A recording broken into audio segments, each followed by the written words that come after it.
Greetings, everyone. Koku here. We're back for another Saturday night Shoot the Breeze episode of the Bitter Medicine Podcast. Just want to hop on quick and give you guys a preview of the topics we're going to be discussing tonight. We will be discussing communism in Kenya. Is it good or bad?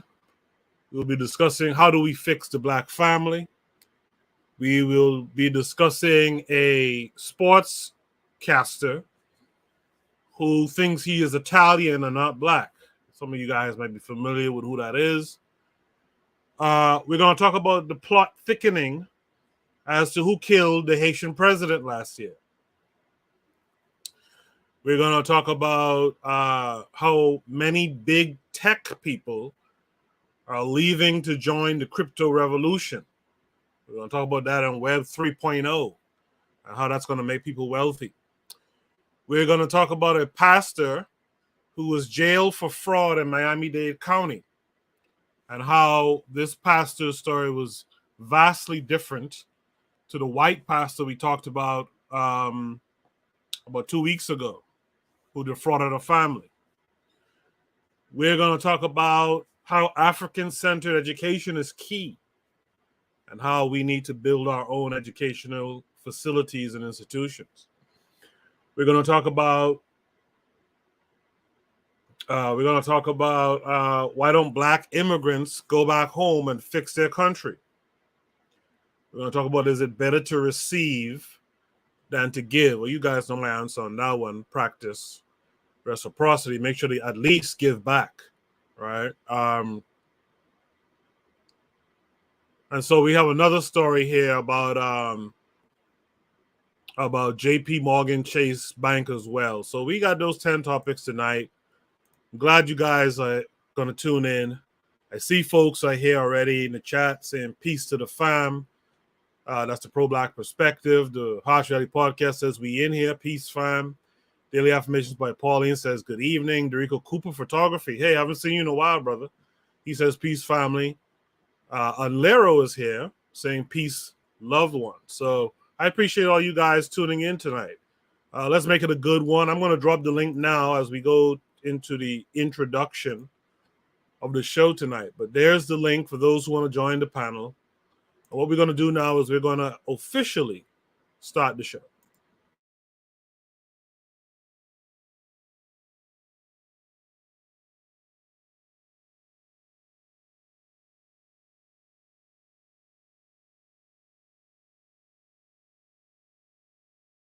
You are listening to the Bitter Medicine Podcast on KWAZ Radio.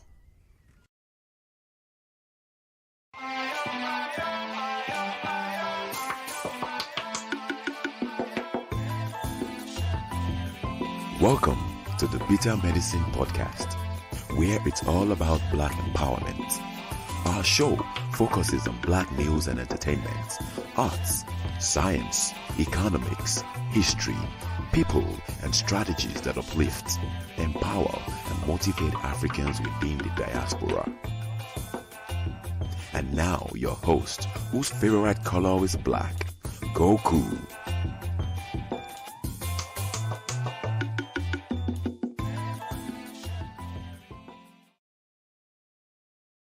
Welcome back to the Bitter Medicine Podcast. I am your host, Koku.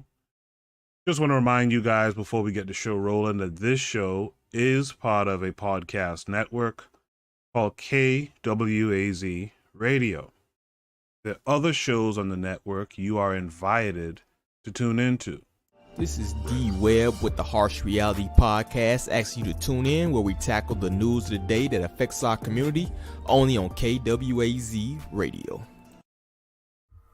Peace, family. This is Oni, inviting you to listen to the pro-black perspective, where black problems are addressed with black solutions. Greetings, fam. Tune in to The Learning Curve with me, the Revolutionary Matron on KWAZ Radio. You are listening to the Bitter Medicine Podcast on KWAZ Radio. Welcome back to the Bitter Medicine Podcast. This is a Saturday night Shoot the Breeze. Let me drop once more the invite. Those of you who want to hop on and be a part of the panel tonight. I saw Mr. Untouchable was here for a second. I guess he's working on some computer issues. I see Keita is here. Peace, family. To Keita as well. I think Mr. Untouchable needs to connect his microphone or what have you. While he does that, let me point out what is Shoot the Breeze topic number 1 tonight. We are simulcasting. We're on Twitter right now. We're on the KWAZ radio YouTube channel, and we're here on the Bitter Medicine podcast channel as well. Janelle is in the room saying, good evening, Bitter Meds. Good evening to Janelle as well. By the way, guys, I got my copy of Daily Affirmations by Pauline's book. I got it yesterday. 30 days of positive affirmations to take you to the next level. Make sure you guys look that up. I'm going to try to remember to put the link in the description later on, as well as for Kare and as well as for Onitase and the recent works that they put up. So, Shoot the Breeze topic number 1 tonight is communism finds its way to Kenya. Legitimate, good, or bad? This came with a clip. Actually, it's a tweet. Let me share it with you guys.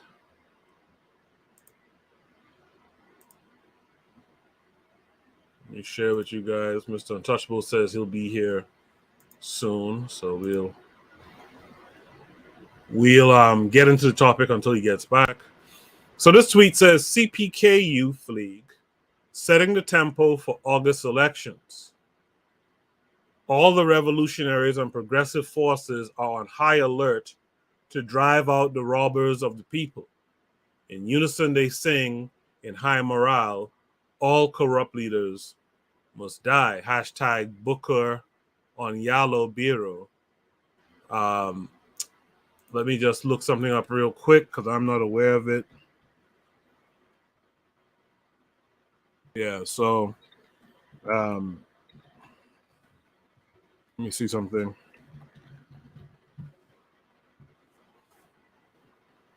Okay, so I guess CPK is the Communist Party of Kampuchea. Let me read a little bit about it for you until others join the panel. I see we got Kevin Kare. Kevin Kare, how are you tonight? Greetings. Just got in. The rush is freezing out there, but I'm here. Yeah, I appreciate it. We got to welcome in D-Web. What's up, D-Web? What up, family? Yeah, I'll see what I can provide tonight, man. I ain't want you to leave you hanging there, brother. I got you. I appreciate it. Cool. Congrats and congratulations, man. For what? The thing I sent you today, the text. Okay. Oh, okay. Oh, right. Okay, yeah. So the Communist Party of Kampuchea, CPK, also known as the Khmer Communist Party, was a communist party in Cambodia, I guess. And I guess a version of this has now reached Kenya. Its leader was Pol Pot, and its followers were generally known as the Khmer Rouge, or the Red Khmer.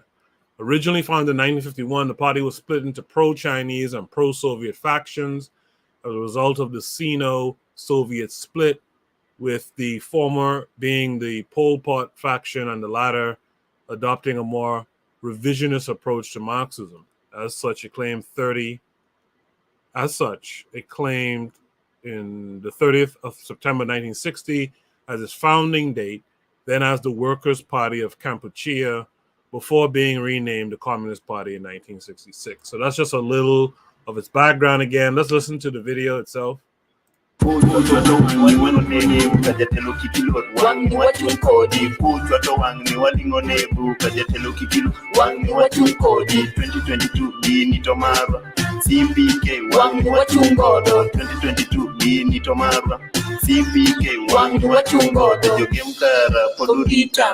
Jogemkara poduritango. Jogemkara poduritango. Jogemkara poduritango. Akoni wangani to wangani nyaka to gi war.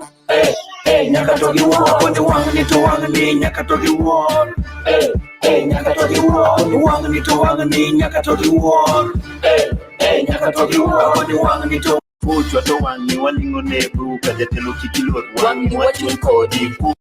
Yes, indeed. All right, we welcome Mr. Untouchable to the panel. Greetings, Mr. Untouchable. How are you? Good night, brothers. How you all doing? I heard Good, it's good. freezing weather in the Bahamas tonight. Not tonight, bro. Not No, I'm tonight. joking. Not tonight. Not tonight. Yeah, I see daily affirmation by Pauline is saying that it was a nice 73 degrees where she is. D-Web, it was about that where you are too, right? Yeah, no, Florida. We had about actually it was warmer the other day. It was like 83 the day before, man. I was sweating. But Only 83 it's D-Web? cool. Only Yeah. 83? But today it was dropped. It was like 69, 70. It was nice day. Okay, cool. So Coach Pete is here saying blessed family. Also, what's up to Coach Pete? Daily affirmations by Pauline says, thank you for mentioning my first foray into publishing. No problem. You guys should check it out for sure. Mr. Untouchable, communism finds its way to Kenya. Is it legit? Is it good or bad? I don't think it's a good thing. I think that historically, many African countries has either tried to use the political philosophies of Marx and or socialism in their economies, and historically it hasn't worked. From Ethiopia straight down the line, in particular in sub-Saharan African nations. I can't point to a specific place in any African nation where communism or even hardline socialism has worked. No, the only place that I would consider is Tanzania, and the brother who was the Nyerere was trying to do an African form of socialism in his economy. So I can't really point to historically point to an sub-Saharan African nation where that philosophy has worked. So I don't think it's good. I don't think so. Kare, what say you? But based on your knowledge of communism, do you think this is something that's good for Kenya? Legit, good or bad? All right. So, in my opinion, if you really look at communism, the key word here is community. Mm-hmm. You share everything. What we've seen, the Soviet Union and Cuba, that was just straight up dictatorship. All right.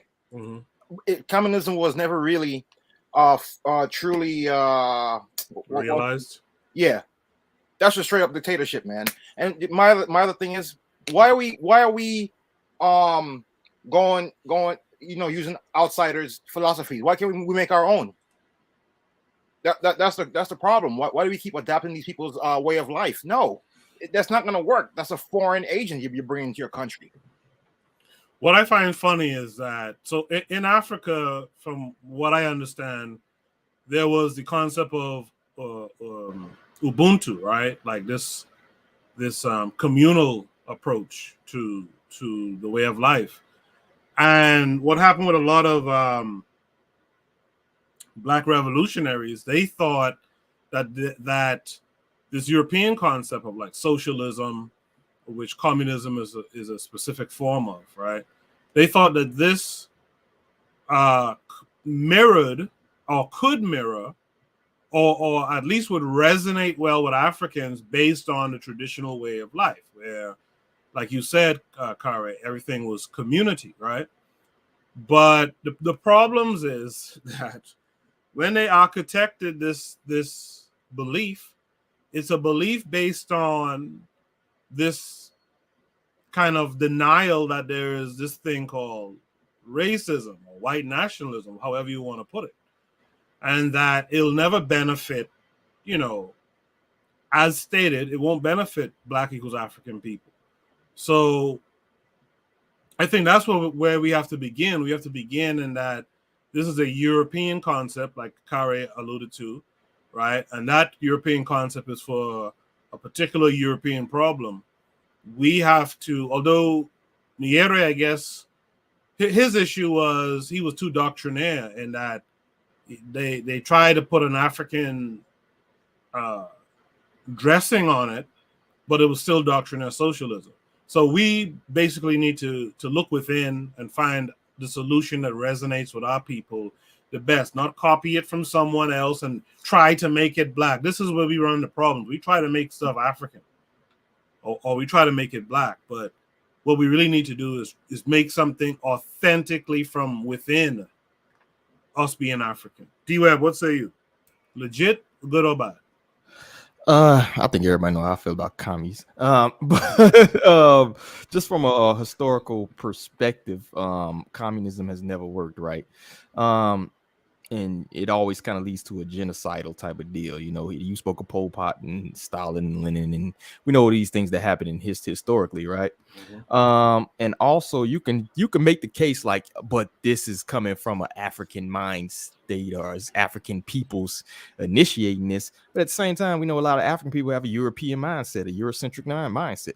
So why would it not go about the same way as it gone in Europe, you know, or Cuba, things like that? You know what I'm saying?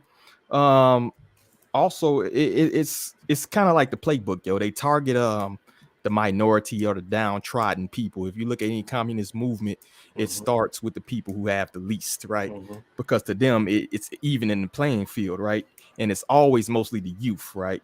The nativity of youth, right? Where you have this fairness concept and, you know, we can all be treated equally and equality. And you know, in reality, we all are different, yo. Some people just work harder than other people, and they should not have their potential capped because you want to be fair across the board. Some people just, we see it every day. Some people just don't have the motivation as other people, and you should not have your earning potential capped because you are more ambitious or somebody's less ambitious, and you want to even it out. You're taking basically from you're basically capping the potential of your civilization at a time. It's almost like the never leave any child behind doctrine, which we see falling, right? Right. So you capping your top people so you can, in a sense, lift up your bottom. In reality, you can't really advance your civilization. You need your top people to run, right? And also, you know, my final point is communism works on paper. It never works in reality because people are self-serving. Yo. It's just the fact of the matter. And this ideology is dependent on selflessness, and that's hard, right? I think people have a little bit of nepotism built into them, man. Anybody, you know. That's just my take on it. Yeah, I appreciate that take. That's a good take. In the chat, Lero says, I think the problem is that people believe that the obvious evolution of communalism would have been socialism, communism, which I don't think is true. And I agree with you there, Lero. And that, to me, I agree with that, and I'm tying it into what D-Web said at the end, which is you really don't want to cap the ambitious. And you don't want to treat the ambitious just like everyone else. That's just a reality of it. You know, so I don't know if the Africans, traditional Africans or African ancestors, however you want to put it, I don't know if they would have necessarily capped, because we see examples of Kemet and stuff like that. I don't know if they would have capped the thinkers, the doers, the movers, the shakers, right? Just to appease those who ain't about nothing, right? But again, I do think we got to go back and look at how we lived before and try to build a solution out of that. Daily Affirmation by Pauline says, this could be because they believe their traditional way of life isn't working for them by keeping them poor. They could believe that communism will even the playing field. Yeah, that's like D-Web said. They get the financially distraught. They get the youth wanna. The thing about youth is youth always wants to live a certain way, a certain good way. And they want things to be fair. And the reality is that fairness is just a theory, really. There's nothing fair. You know what I mean? And so the youth will gravitate towards that kind of stuff. But it's a game. It's a con game. When applied to our folks, it's a con game. Keita says, China did both. Economically, they're capitalists, and politically, they're communists. I like that. I like that comment. Thank you for that.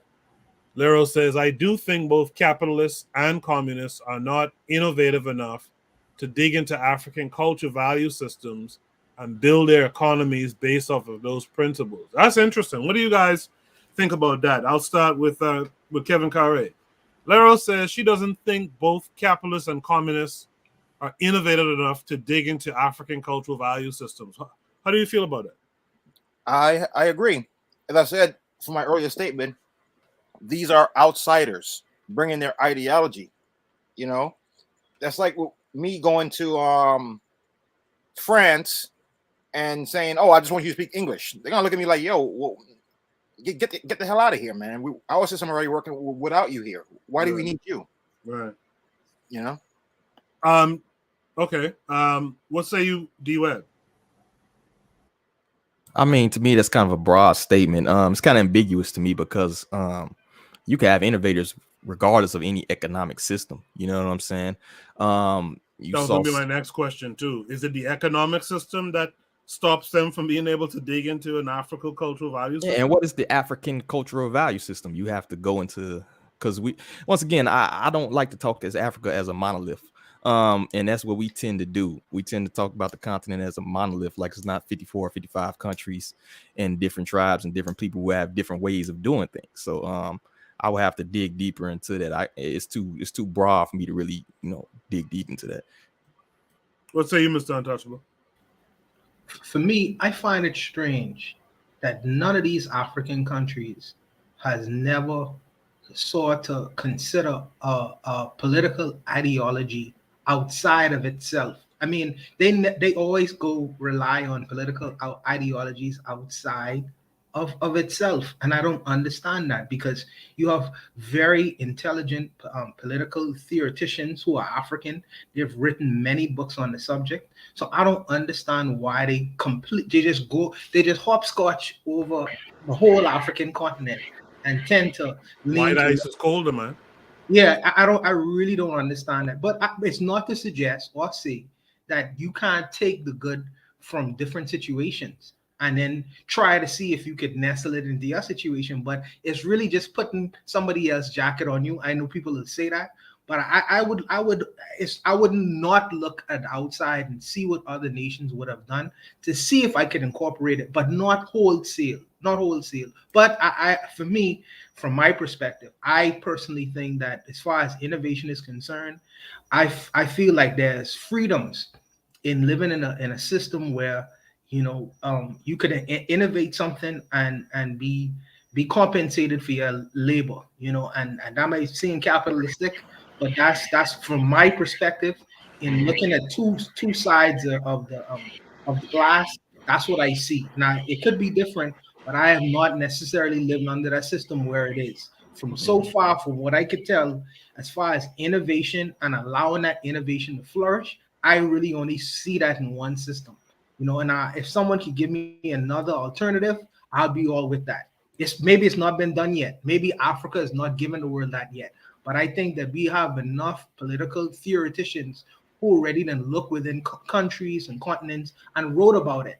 And I don't understand why the African nations haven't taken up the task to really play out all these grand ideas many political theoreticians have proposed over the years. So that's where I am with that. I like that.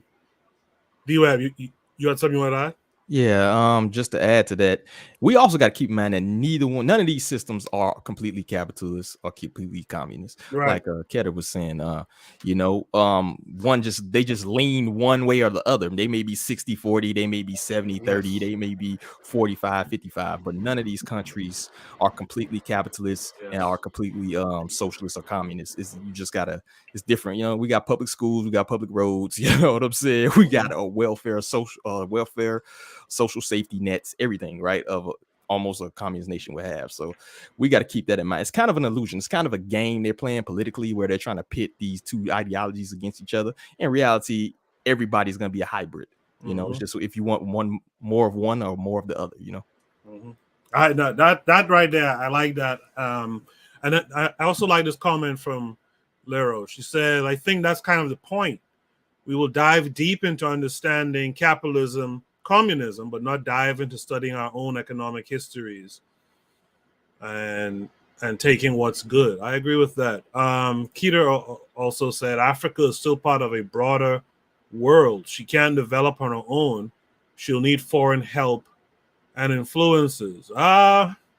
You guys by now know how I feel about so-called foreign help and foreign aid and all that stuff where Africa is concerned. What I will say Africa needs to do is step it up in terms of nationhood and interact with foreigners from a business standpoint, preferably from a strong point of business, not a weak point, right?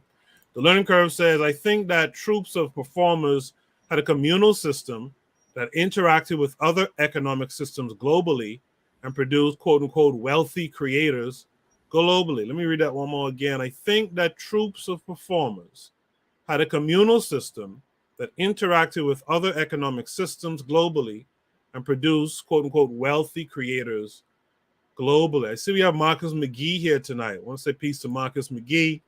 Marcus McGee says Africa being so separated causes pain for us globally. It sucks. I agree with that. Keita says the division of labor within the capitalist paradigm has produced a lot. The question is, who can Africa archive? Who can Africa archive economic growth without exploitation? So that's one of the concerns with people when you talk about capitalism. The immediate assumption is that you're going to be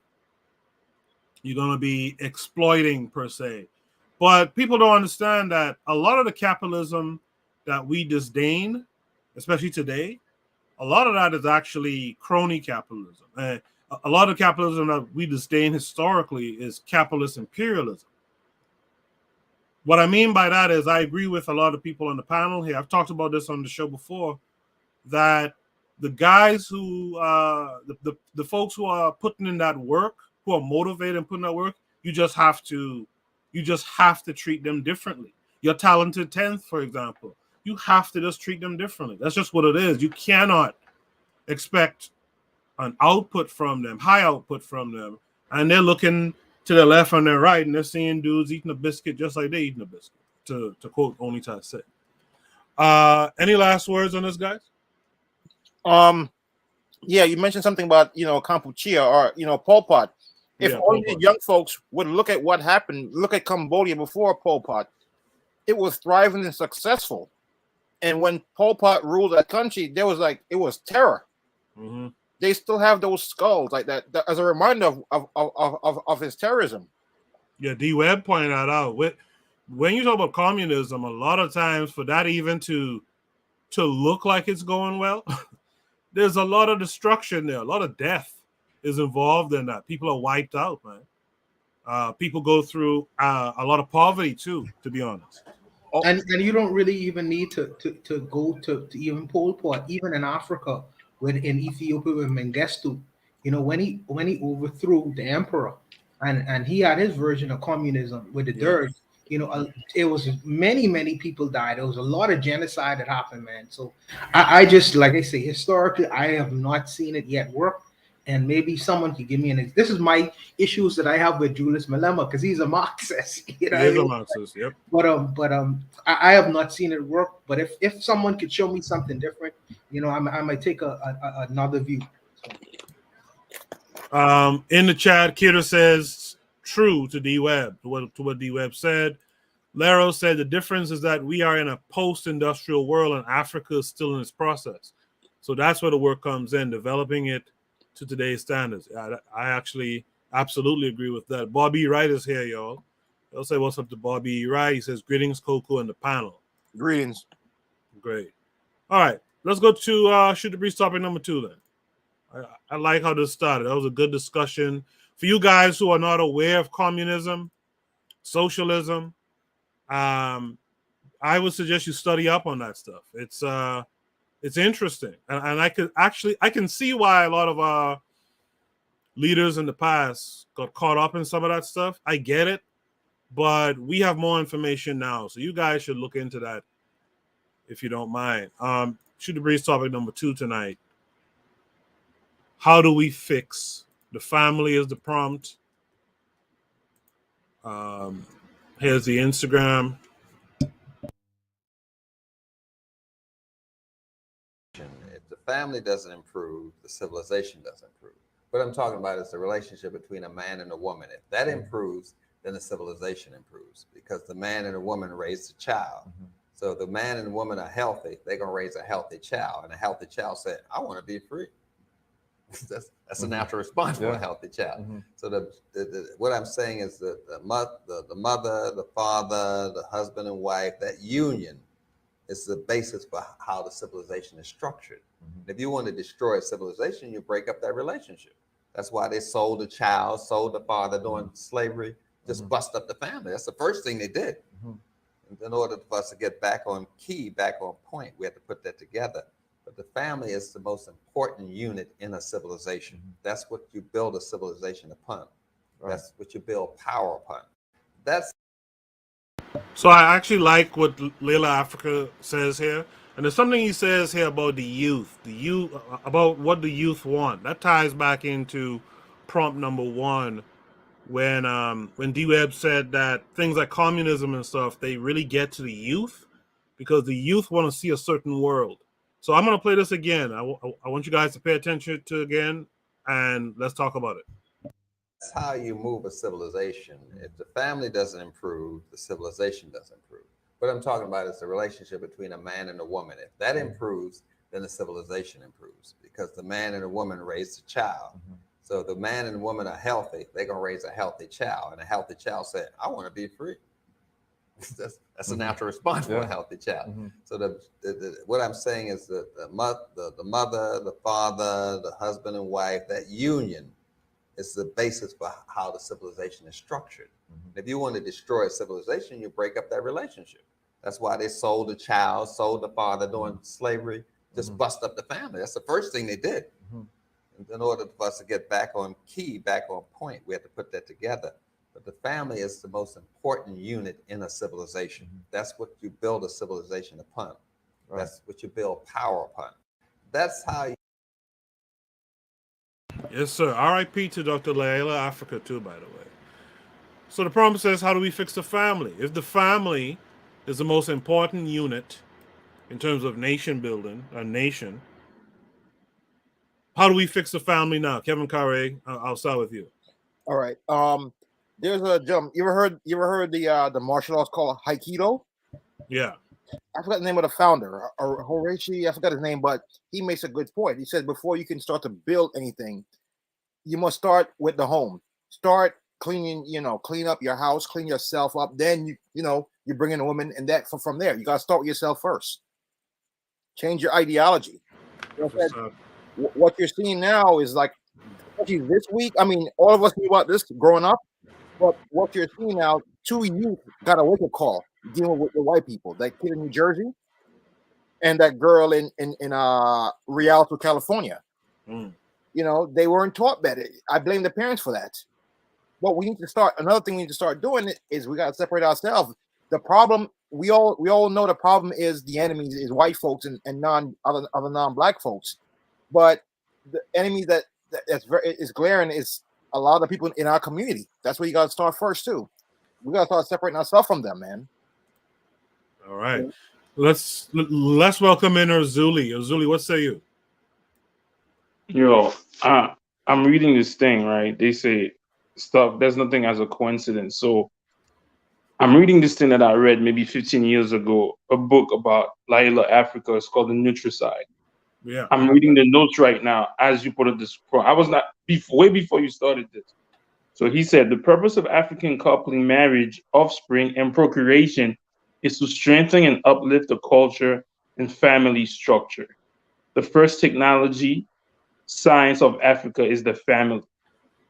In contrast, European sexism teaches African to marry for the ego, which is a romantic love, lust, and family is secondary. So this psychological sexist weapon divides the African from the technology of the family.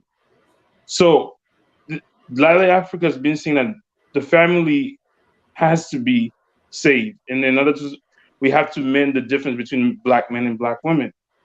Until we bring these the two, the mother and the father together, can't save the family. Until we get rid of the certain ideology, which he just said that a lot of the I love you, all of these are egocentric things that we learn from the barrel maker, which creates a lot of stress and anxiety within the family system. So he said that there was something else. As I'm just reading this stuff that was like from 15 years ago, and then you just put this prompt up. So to save the family, we have to. And then this thing he said, and our family, which is the same thing as Caribbean people, everybody like is an uncle or a cousin, and all the adults. Based on this book, he said all the adults in the family take care for the kids as if it's their own. So it's like what it was when they say it takes a village to raise the family. Like back in the days, if I'm in the Bahamas and Coco is my uncle and I'm running around, I'm supposed to be at school, Coco could come and pull my ear and tell me, yo, what are you doing? Yeah, I could cut your ass for that. Yeah. Or if they see me acting a fool, an adult who is not my blood could check me. But it's a check in love. But we've lost that. But I think the way to fix that is to amend the relationship between men and women, minus the barrel makers' ideology of what the relationship should be. So that's all I think. Man, that's a nice contribution there. I appreciate that, man. D-Web, what say you? Yeah, like I said, I agree. Like the first part of destroying the civilization is destroy the family, right? A lot of things that we seen throughout the years, and you had different eras, but you had this whole sexual liberation movement, right? You had this rise of feminism, the drug war, right? And the public food system, even this economic system where now you have to have both parents work, right? You have to have both of y'all working 8 to 9, 10-hour days while the public food system raises your kids in media. You know what I'm saying? So I think one of the biggest things you need to do is remove your child from this media paradigm, right? This is like we see kids at 2-3 years old with a tablet in their hand, a TV in their room before they 5-6 years old, right? Because it's the easiest way to do it, right? What happens is now on top of the state raising your child, and the state and the media basically take turns raising your children, and once you get that, how can you have a functional family unit, right? What do they know at that point? They don't know a loving family, a father that's there and caring, and a mother. They know people that's work, even if y'all together, y'all working all the time, or you have the single parent where the relationship falls apart. Now it's even worse. So this is all by design. They don't want you to have a strong family unit, right? So we got to figure out a different way of doing things. We got to figure out something where we're not both parents aren't busting their ass to make ends meet and stuff like that. We got to strive to stay together.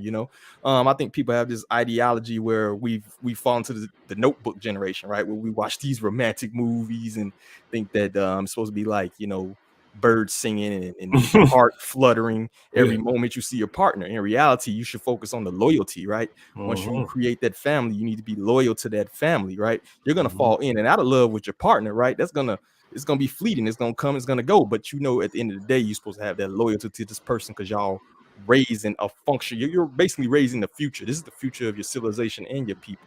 So we got to get back to those tenets that we originally had and get out of this, this Western mindset that we are currently in. I love it, man. Love it. I love it. I love what you guys are saying. Before I go to Mr. Untouchable, let me just read some comments. Lero says facts at Kevin Carre 42. Ketter says to D-Web, facts, bro. Lero says, as a people, we have to move with an objective on our conscience. And that also applies to the people we choose to procreate and build with, especially even. The pro-black perspective, y'all know that's Onita say. He says, yeah, men need to make more money. Mr. Untouchable, you heard that additional information we got from Urzuli that Laila Africa spoke about infanticide, about the ego and how romance and all that is ego. What says you in terms of the ego aspect when it comes to this prompt? Terms of the ego. First, let me just say the brothers in the room are in rare form tonight. I gotta say, man, they come off the bench shooting. Yeah. It's been an angry week, Mr. Untouchable. It's been a very angry week. Yeah, they come off the bench shooting, man. They doing a good job. The ego is something that I guess men and women have. You know, I think that some of it needs to be dialed back a little bit because you don't want two competing forces under one particular roof. It becomes very competitive.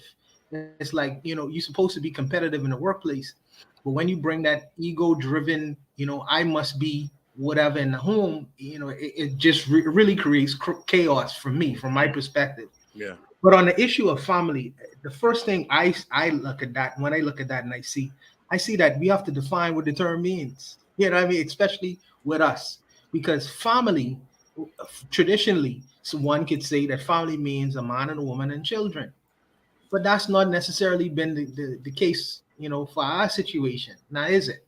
You know, a lot of us had polygamous relationships. A lot of us had the different kinds of relationships that was not typically westernized, you know, and it's not to dismiss a man and woman and child, but how we look at family is a little bit different. We look at, when I consider family, I would Zuli, I consider my grandmother as a part of the family. Some people may consider uncles, and all these people are contributive to building of a nation as far as family building is concerned. And we consider these things. We don't throw away grandma. We don't throw away granddad. You know what I mean? All these people are inclusive. In fact, some of our grandparents have raised us like our dads or like our mothers. So they are just. That's my story. Yeah. So these people, I would consider them to be family as well. So all these terms are inclusive within this idea of what so-called family is supposed to be. But another thing I wanted to say is very difficult to fix a family while you're in jail. You know what I mean? True. And we in the West, we in a perpetual jail called white supremacy. Well, I don't like the term, but you know what I'm talking about. Yeah. We in perpetual jail.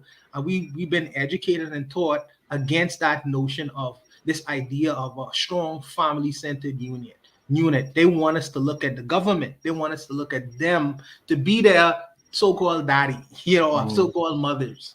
They want to into our rooms, into our family lives, all our privacy. The government wants us to give these things to them so they can control it. So it's in their effort to break up this so-called notion of this family idea. But like I say, I think that we have to first define what a family is. And that definition must be workable for us, not necessarily any other groups, but for us in particular, and what that means. Yeah, family for the African definitely needs to be something more extended, not just mother, father, can I read? children. Can I read something from the book? Yeah, go ahead. So he said the family technology does not allow argument, verbal abuse, or physical abuse, violence, right? He said the African family structure makes every member of the family directly responsible for every member of the family. And the pure sense of African family technology and the African language, there is no such thing as aunt, uncle, cousin, stepfather. There are no adoption because you cannot adopt a child into your family that is already in the family. So he's basically saying that we're family. The village is the whole family. So they destroyed that, and because you know what Mr. Untouchable just said is fact. When you're basically in jail makes certain stuff like untrust. You can't trust in one another. Everybody's looking behind their back. Everybody's looking at everybody sideways. So it's hard to look at people as your family if they're not in the blood sense of the word, which is really a barrel maker thing. Or if you're my blood, because we don't really. Because even if I go to the Bahamas, people or Haiti, you call each other's cousin when you're not cousins. Do you understand what I'm saying? So Lala Africa had that book. If anybody get a chance to read it, it's called Nutricide. And it talks about the family structure, diet, and all of that. I had an uncle Alec, and to this day I ain't too sure how he's my uncle. So Yeah, I definitely feel it. That's how it was back home. In the chat, the learning curve says to Mr. Untouchable, facts. She also says to Azuliism, facts.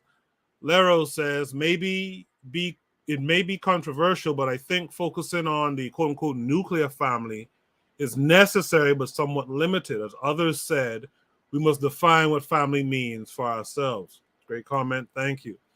The learning curve says to this prompt, black is global, and you have to choose that concept. Black is global, and you have to choose that concept. Anyone wants the last word for this prompt here? Or can we move on to Shoot the Breeze topic 3? All right. Shoot the Breeze topic number 3 is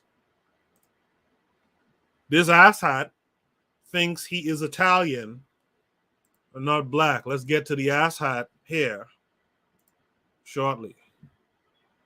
So this asshat, NBC's Mike Tirico, once said that he wasn't sure if he's black.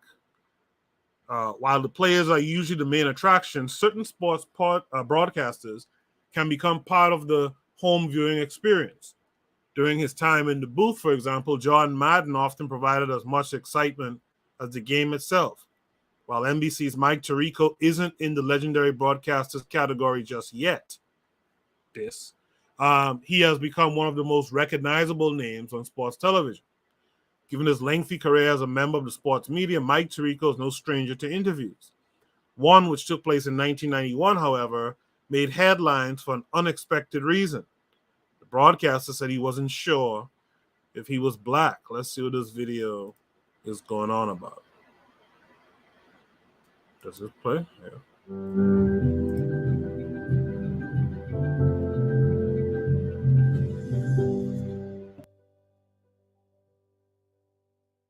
Hi, everyone, and welcome to Talks at GS. I'm Jeffrey Scruggs, co-head of the Public Sector and Infrastructure Group in the Investment Banking Division. I'm excited to be joined today by Mike Tirico. Mike is, of course, a veteran broadcaster for NBC Sports. He's the host of the network's primetime Olympics coverage, Football Night in America, the Indianapolis 500, Notre Dame football, the Triple Crown, just to name a few of his roles. Mike, thank you so much for joining us. Thank you, Jeff. It's great to spend an afternoon with you and with all the folks at Goldman. It's a wonderful time of the sports calendar, although it's an odd time with a lot of different things bunched up that we usually don't see, but there's plenty to talk about, and I look forward to sharing the conversation with you and all your teammates here this afternoon.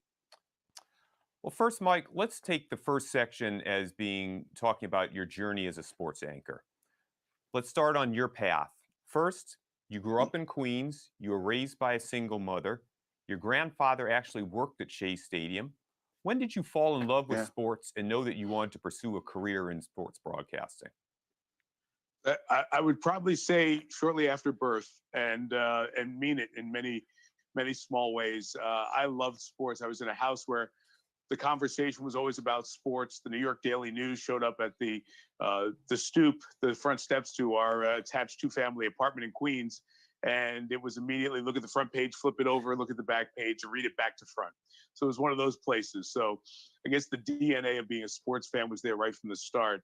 You mentioned my mom raised me as a single mom. She had the best arm in the neighborhood for any mom. She'd go out and play catch with me during my Little League days, which didn't advance very far, I should point out. But her brothers were always around and supportive of my sporting love and passion for watching games. But as a kid, for whatever reason, Jeff, I took a liking to sports on TV. My mom will tell you, as a little kid, I'd run around with a spoon and pretend to be an announcer instead of being a ball player or an athlete. So I guess 50 years later or so, I'm still living my childhood dream of being a TV sportscaster and still love the job every second of the day. Well, let's fast forward to Syracuse for a minute. All right, I'm going to end that there because I don't know the timestamps for that video. None was given. I'm not going to play a 25-minute video. That guy on the right, he's the asshat who thinks he's Italian and not black. I heard a lot of talk in this story about him having a single mother. Kare, let's start with you because you gave this story, but I don't have timestamps here. Yeah. What is it that you want to get across about this prompt here? all right, I had this on my mind for you. It just came across. It just came back to me because I saw something about him. I was like, let me go back. And a couple of years ago, I saw it about him. I used to listen to NFL on NBC and seeing this guy. And when I saw that, oh, he's not black. And then I saw a very early photo of him. The man looks like he was darker than me and you. I think this guy's bleaching right now, right? He looks darker than me. He had an afro, saying he's not black. But I think they said he was adopted by an Italian family. I think he's from here in Queens. I think near I think it's called Douglaston. But okay. I don't know, man. This guy, I had to put it out there. This guy just annoys me, man. Do you remember that documentary thing did in the late '90s? Skip Dates. Yeah. When the guy he asked him, "What are you?" He was in East Africa. He goes, "What are you?" He goes, "I'm Persian. I'm Persian." Remember that? Yeah. This is what it reminded me of, what that Stockholm syndrome. So D-Web, I know you're a sports guy. I'm sure you're familiar with Mike Tirico. Did you ever question to yourself if he was a black man? I mean, I don't really care, man. Why are we forcing people to be black, yo? If that man want to be Italian, by all means, go for it. I'm seeing a lot of people claiming indigenous, Italian. Now you got people claiming they're British, Caribbean, and not black. Look here, bro. Go for it. More power to you. I don't care. If anything, it helps you spot out who you need to be building with. You know what I'm saying? Yep. That's what I'm saying. We don't need the fake people. What only say an evolutionary time. We don't need these people. So it's like, do your thing, bro. You're just letting me know what I need to watch myself around you, right? I need to vet you. I need you not to be in my circle, right? Because we see what you would do. That's why I think a lot of our black leaders ended up either dead or destitute in the corner because they trusted everybody who was brown. All you doing is helping me weed through who I need to kick out of my circle. You know what I'm saying? Right. And honestly, if we go back to historically, the Moors ran all through Italy, bro. They wasn't even considered white to the 60s, 70s. They had to fight their way into being white. The Sicilians to this day still get treated a certain way because they're the darker of the darker Italians. You know what I'm saying? The peppers, yeah. So I actually knew a sister when I was in the military, man. She was black and Italian. Her father, I think, was military. Met her mom. Mom didn't even speak English. You feel me? And she used to go back to Italy every year, and that was her heritage. So I'm not even feeling like argue with nobody with their lineage or what they want to be or whatever. I don't care how you really look. You can be blacker as night, but have a European mindset. So it is what it is. Yeah, I appreciate that. I want to thank everyone for being here tonight. Thanks for tuning in. There's some of you on the KWAZ radio YouTube channel. There's a host of you here. Make sure you guys hit the like button for me, please. Make sure hit the like button before we end the show tonight, or before you leave. In the chat, daily affirmation by Pauline says he may feel he is not black, but if he is stopped in a rural area, he will be seen and treated as black! Exclamation point. The learning curve says he has received other benefits that he associated with his Italian heritage. Blackness is not valuable to him, and it does not trade in any economy. We need to define and protect our economy. I actually agree with that comment a lot. If he was there because of his blackness, he'll be black. You know what I mean? Not that I care what he thinks of himself either way, but if he thought that he made it where he made it to due to his blackness, he would be out here talking about for the culture and all that kind of stuff. He'd be a Kamala, yo. Right. Indian, right. Now you're black. Right. Indian, black, now you're other. You know what I mean? So that's his thing. Mr. Azuli, what say you to this? At the end of the day, people could be who they want to be nowadays. I don't really care. Like, I never care about this dude anyway. He never said anything profound about injustice, about social issues. So I don't really care. If that's what he wants to be, fine. I don't care. I'm not gonna try to tell a man the benefits. Maybe he looked. There's no benefits to him. If there's no benefits of being, it's okay, bro. Do your thing. Like I'm not letting this type of mentality take space in my mind anymore. Right. He's free to do what he wants to do, man. Right. I feel you on that one. Keto says he's quote unquote white passing. Europe will give him a reality check when he goes over. Without further ado, Mr. Untouchable, what say you to this story? I'm not big on this. If he want, like, I agree with my brothers on the panel. If the brother want to be Italian, he could eat a can of Chef Boyardee and drink some bleach and shut the fuck up. You know what I mean? 'Cause I don't business with it. I tell you one thing, like D Web was saying, when the Moors was up into Italy, they was screwing so much white Italian women, they changed the race of Italy forever. Yeah. So if he want to be Italian, he's still gonna end up black anyways. but I really have no big thing to say to this particular topic. All right, I appreciate that. I think you guys all did a real good job with that topic, and I agree with everything y'all said. If he wants to do it, fuck him. Go out there and show your white ass then, if that's what you want to do. Shoot the Breeze topic number 5 says many big tech people are leaving to join in the crypto revolution. Web 3.0, which we talked about, I think last week or the week before. Web 3.0 is going to make a lot of people wealthy. And by the way, as I put this link up, if you guys want to discuss certain topics on Shoot the Breeze, by all means, join the Discord. The link is in the description. It's also pinned to the top of the chat. Join the Discord, ask to be given a role, and then head over to the Shoot the Breeze topics area and put up your topic. I try to post everyone's topic on Shoot the Breeze, which is why some of these topics are a little bit behind because we missed a week about 2 weeks ago. So we're trying to catch up. But in the meantime, join the Discord, post your Shoot the Breeze topics, and we'll discuss those too. So many big tech people are leaving to join in the crypto revolution. Web 3.0 is going to make a lot of people wealthy. This article says Silicon Valley is no longer the edgy tech frontier as workers flee Google and Amazon for crypto and Web 3.0 startups, recruiters say.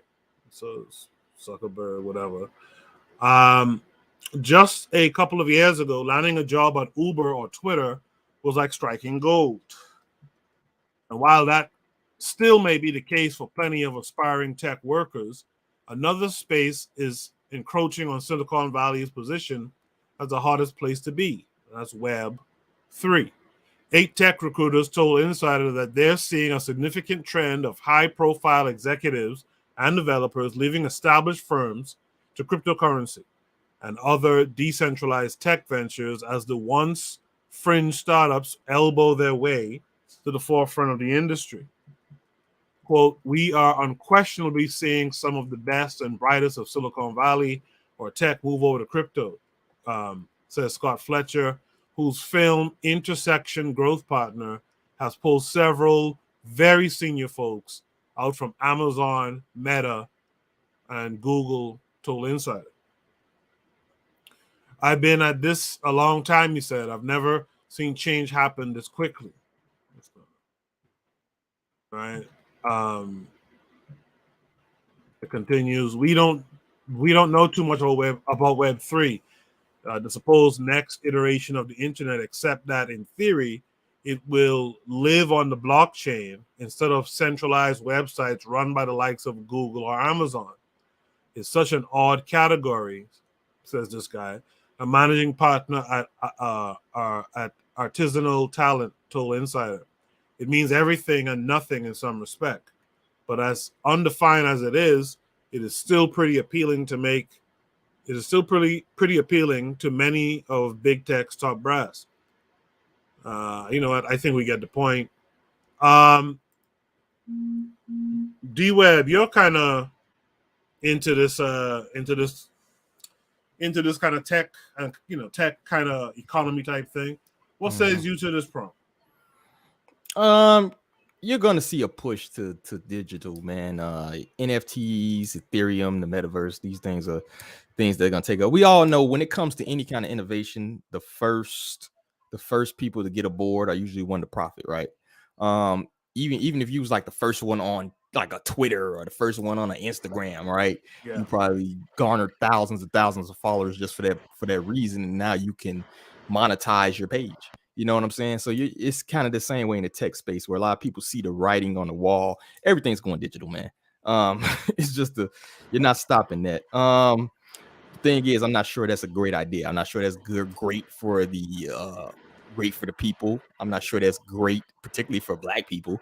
Because like I said, it's gonna, you're gonna have to weigh your future, the implications with the pros and the cons of everything more digital, everything being more centralized, to where you need network access in order to profit from these things. You have to be on the network. You know what I'm saying? Mhm. And in order to access the network, you have to be in certain hubs, you have to be in certain areas and things like that. And also you can be controlled. There's also going to be biometrics coming too.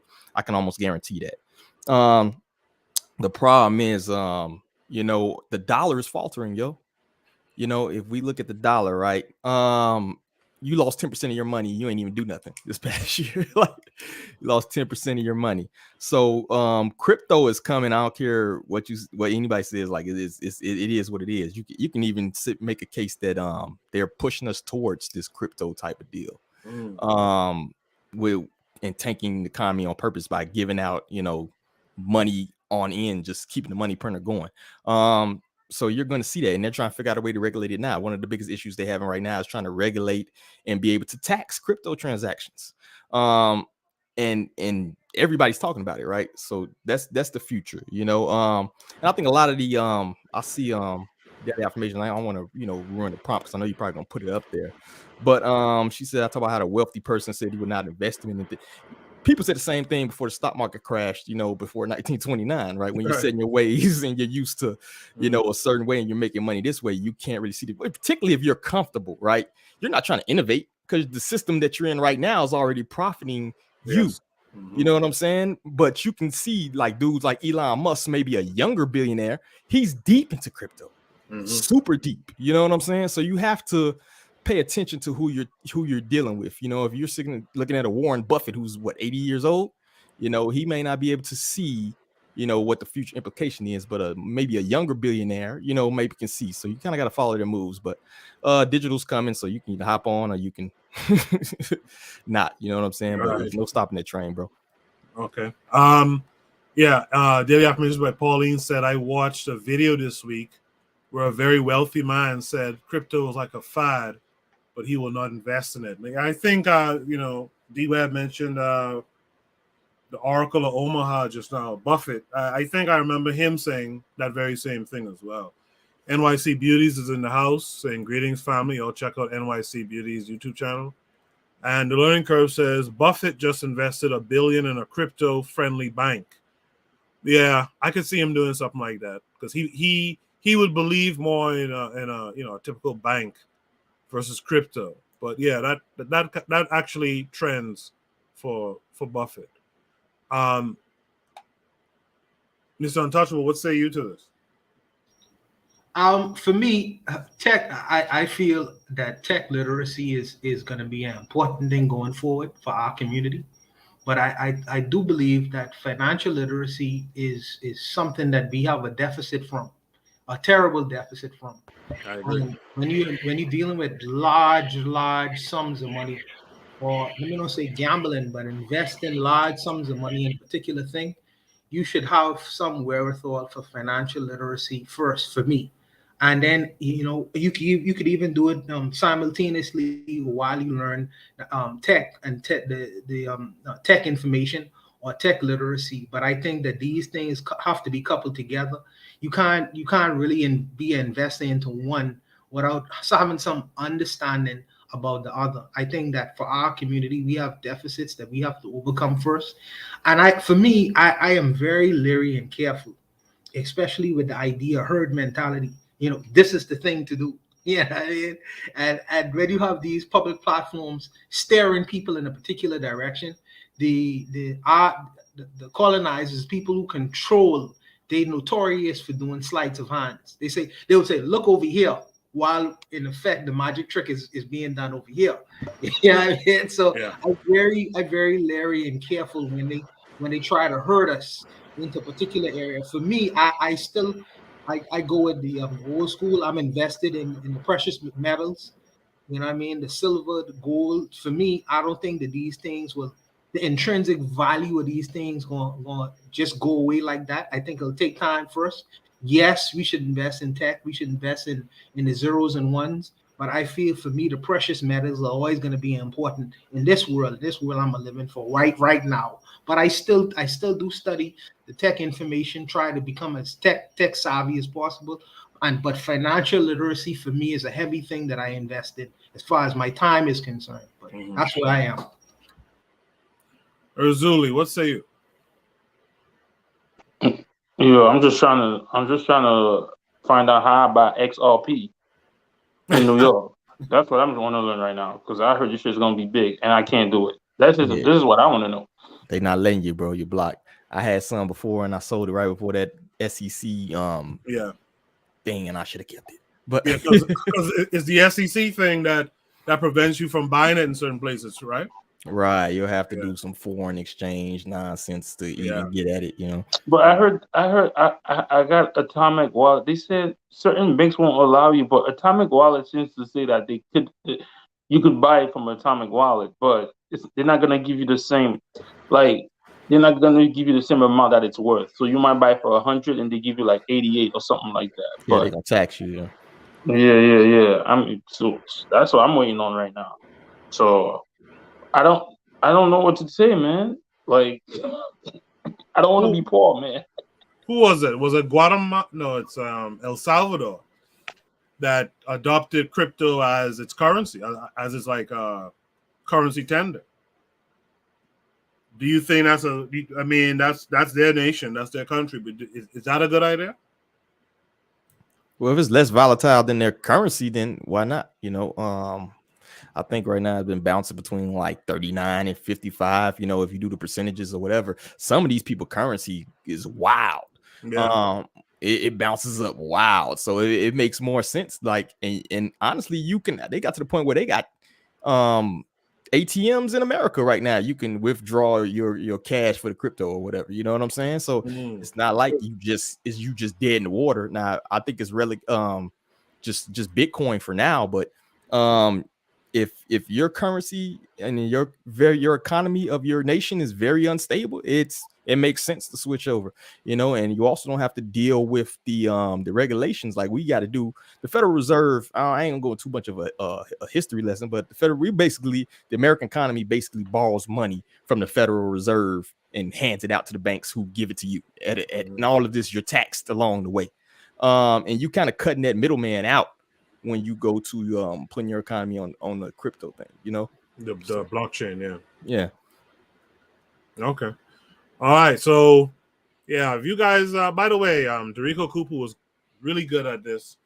You guys have tips on and videos that can educate us further.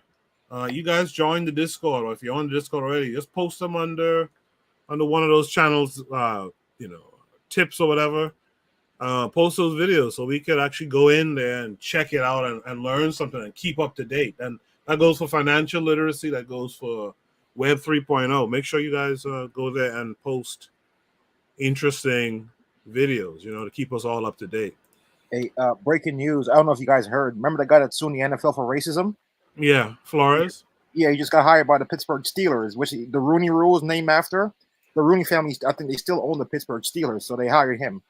Did the Steelers fire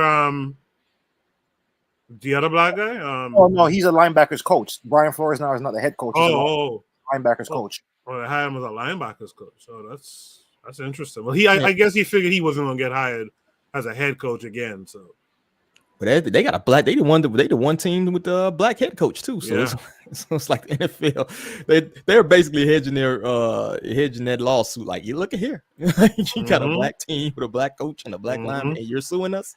So yeah, it's a game. Yeah.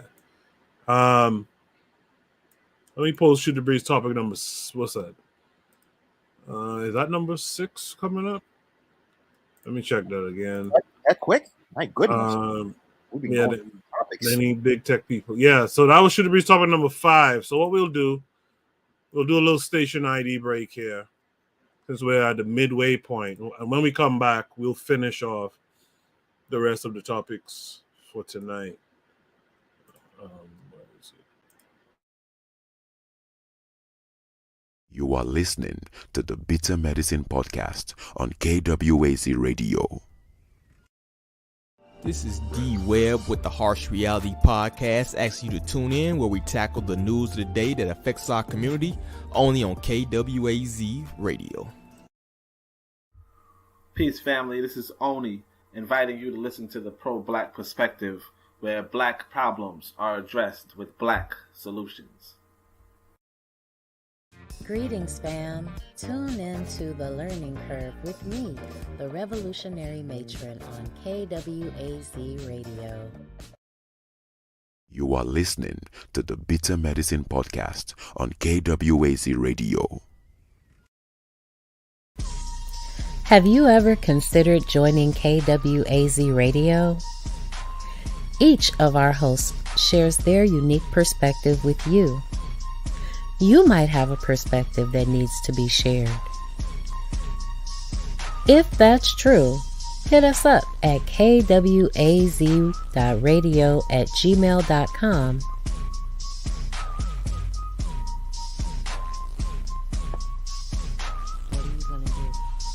What are you gonna do? What you gonna do?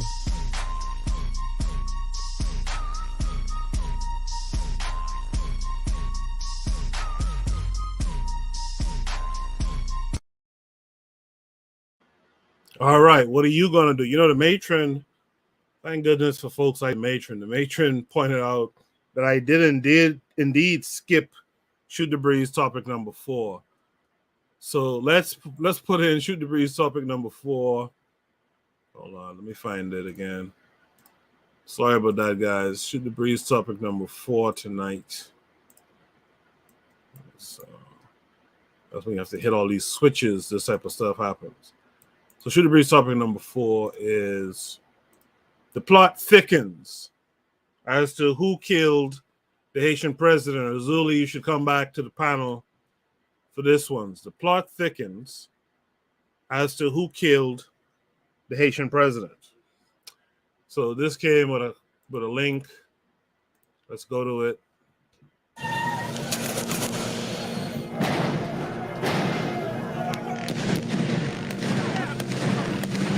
Gunfire echoing through Port-au-Prince after the president was assassinated. Then, just 36 hours after a group of more than 24 Colombians and 2 Haitian Americans allegedly killed the president, most would either be detained or declared dead. On the 7th of July, 2021, the president of Haiti, Jovenel Moïse, was assassinated. Gunmen broke into his home and machine-gunned Moïse in his bedroom, killing him and critically injuring his wife. Usually, when a sitting head of state is murdered, it's an act of terrorism or war. But evidence has emerged that may show Moïse was killed because he was launching an investigation into high-profile Haitian drug traffickers with political connections.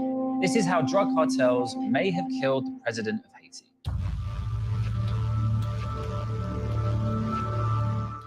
Immediately after the shooting, a vicious fight broke out between police and the assassins on the streets of Haiti's capital, Port-au-Prince. Eventually, Haitian police arrested 18 Colombian mercenaries, along with 2 Haitian Americans. Another 3 Colombians were killed, and 5 are still thought to be at large. What does it say about a country when the president, in his own home, is killed? We're doing our best, but it's not easy for us. This is not the army. That kind of battle that having place here is, I think it's something that might be controlled by an army. At the time, many people assumed this was simply a political assassination. However, it then emerged that Moïse was compiling a list of Haitian drug traffickers, and he was reportedly about to turn the list over to US authorities. The Colombian mercenaries have apparently admitted that retrieving this list was a top priority. And Moïse's widow, Martine, the only surviving witness of the assassination, has since gone public in interviews seemingly backing this up. Face down and bleeding, she thinks about a dozen men ransacked the room looking for something specific. They came to find something because I heard them saying, that's not it, there it is, which means they found what they were looking for. Even more confusing in all this is that some of the alleged drug traffickers on Moïse's list were the very people who put him in power in the first place, the people who really run Haiti. Moïse's predecessor as president was Michel Martelly, a popular singer who used his celebrity status to win the presidency in 2011. It was Martelly who handpicked Moïse to be his successor. Under the Constitution, Haitian presidents are not allowed to run for consecutive terms. They can run again, they just have to step down for 5 years. Moïse was going to be the bench warmer, essentially. This all seemed to be broadly going to plan until early 2021, when rumors of an alleged coup made Moïse dramatically change policy. There's at least one, possibly three, airstrips there. In the May to June period, several thousand kilos of cocaine actually landed in that airstrip. They'd never seen anything like it before. These airplanes were coming in from Colombia and Venezuela, and they thought that Moïse was in on it. Moïse was livid, starts calling everybody up, and starts to try to close down this airstrip. The problem was that some of these drug trafficking operations were allegedly run by powerful people very close to Martelly.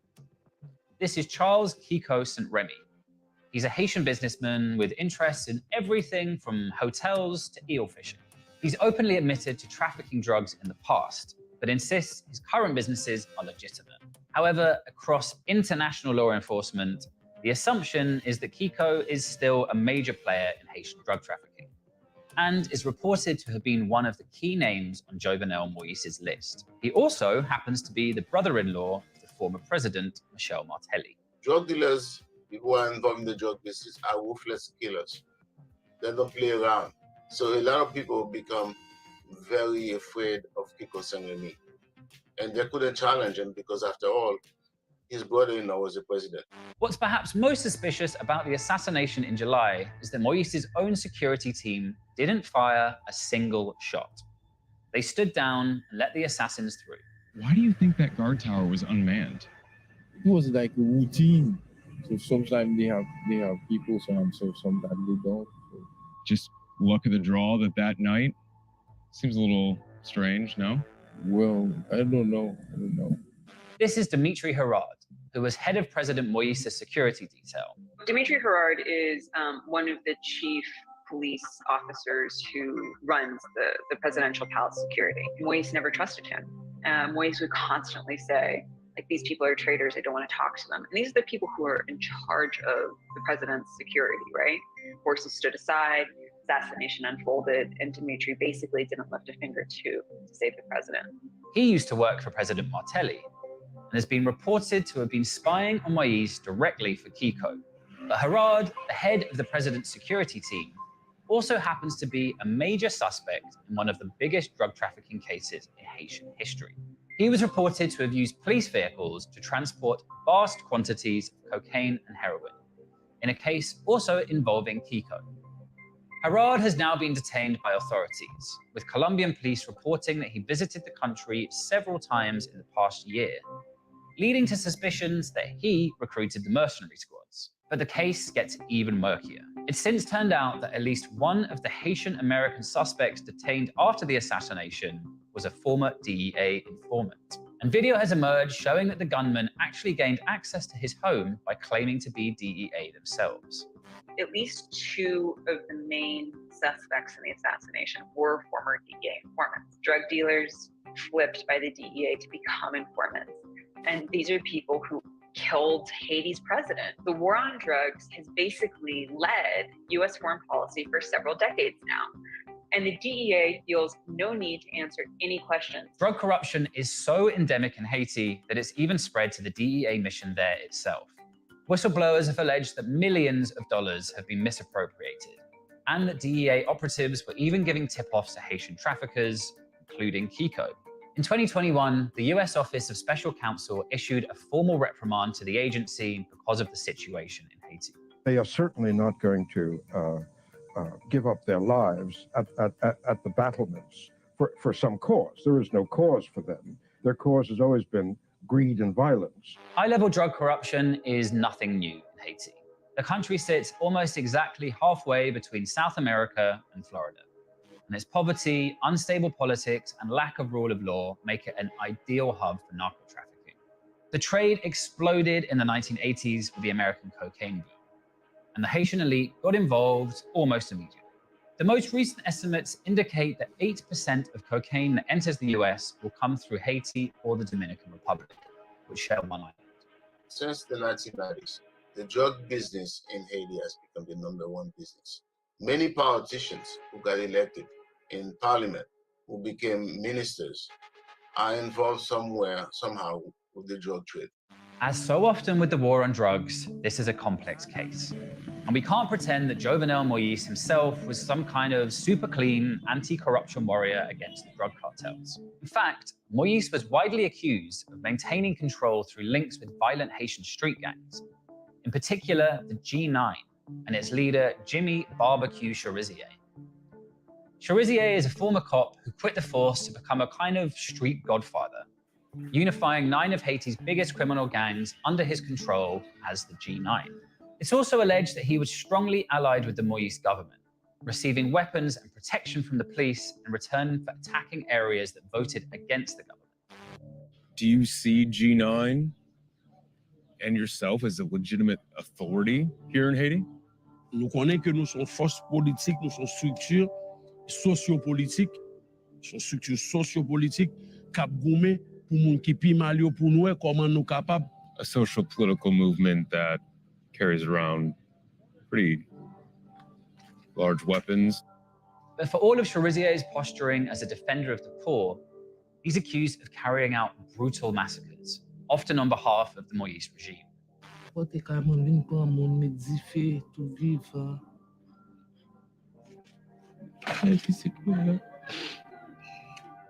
Pile balle, na lem pour me retourner pour me prendre quand je viens prendre et tout rentrer là ou quoi. Donc pour me lem gen balle. Who do you blame for your son's death? Barbecue avec ne caché du feu. Do you think President Moise is in any way connected to the surge in violence here? Oui, monsieur son ancien policier lié. Mbadou si rapproché président lié, sécurité président lié, il gen battu le national mondial. Il plein sponsor, il nan boîte là. Les gars là, la petit peuple là. Pas pile pas paquet. Et Jovenel lui-même moi tout ça nèg là fait. Il va jamais dire non, il va jamais mettre au statut, il va jamais mettre la patte sur lui. Je le fais nous qu'a fait ça tout. First, he talks about anti-corruption, but he was very corrupt. He was involved in money laundering. He was using state resources to build his own private wealth. And he tried to dispose the ruling elite by transferring their assets for his own good. The murder of President Moïse has still not been solved, and it may never well be. In the aftermath of the assassination, several different factions claimed power, creating a violent political vacuum. And Jimmy Barbecue Cherizier, leader of the G9 gang, launched an all-out street war to consolidate his own hold over his territory. En pile moun qui dans la police, en pile moun qui dans pouvoir, en pile moun qui dans opposition, c'est yo qui fait complot avec bourgeois senti pour yo livrer président. N'a répété ça encore. Peuple a pour dans la rue et n'a pratiqué ça qui relève légitime violence. Et n'a répété encore nous c'est grand timoun, yo tiré sur nous compte ça pour nous faire. Meanwhile, for all the corruption that the war on drugs has caused in Haiti, including the possible murder of a president, the cocaine will continue to flow and make the people who may have killed him wealthy beyond the dreams of any ordinary Haitian. C'est moun qui vivent dans la rue, c'est pas bête. Si l'État pas qu'à faire travailler nous-mêmes, n'a veillé zone nous, n'a fait travail zone pas nous. We'd like to congratulate drugs for winning the war on drugs.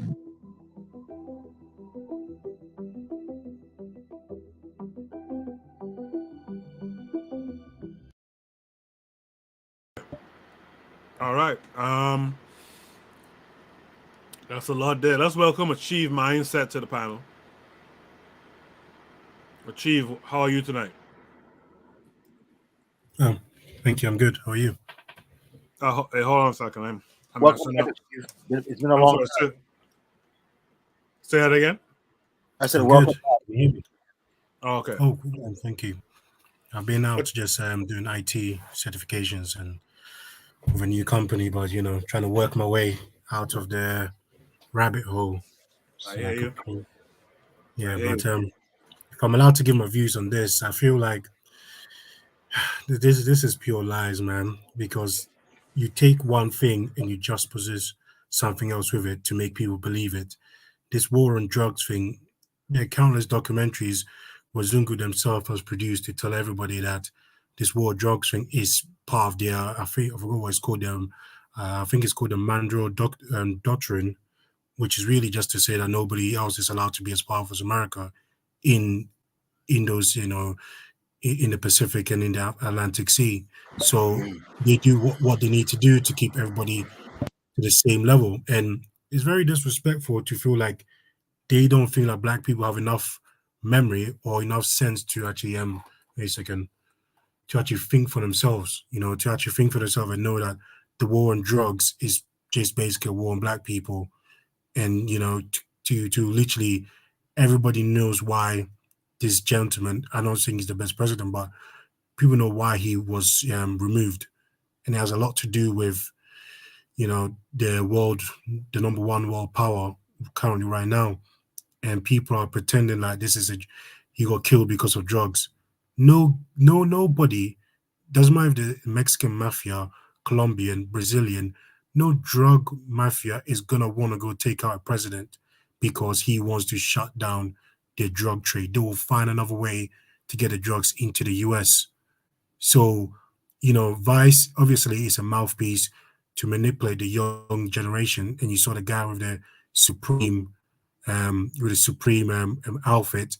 It's very good what they're doing, but real people who have their head down and actually know how to analyze things properly, this is a propaganda piece, and it's just pure lies. And it's really insulting. It's really, really insulting to the Haitian people that they've done this. It's disrespectful. D-Web, what say you? Yeah, that was exactly, he said exactly what I was saying. Like, my inner conspiracy theorist was like, yo, this is some funny business. Y'all know all of this, and you have all of these pieces already plot together. And you could see they kind of went about in a roundabout way of getting to this, this drug hit type of deal, right? In reality, we know cartels deal with the US. They even got TV shows about it. If you watch Narcos, if you watch Snowfall, you know about the Contra, the Reagan controversy. These people deal with the cartels, right? So they wouldn't care about them handing over. They already know. They have intelligence. They know exactly who's doing what at any time. But if it benefits them, or if they're holding down some other group that they don't want to bolster up, then they don't care. They allow it to go on. So it wouldn't even matter. He can have a list of every dope boy in South America. The United States intelligence already knows who these people are. You know what I'm saying? Like, what is the Haitian president really gonna relay to them that they don't already know?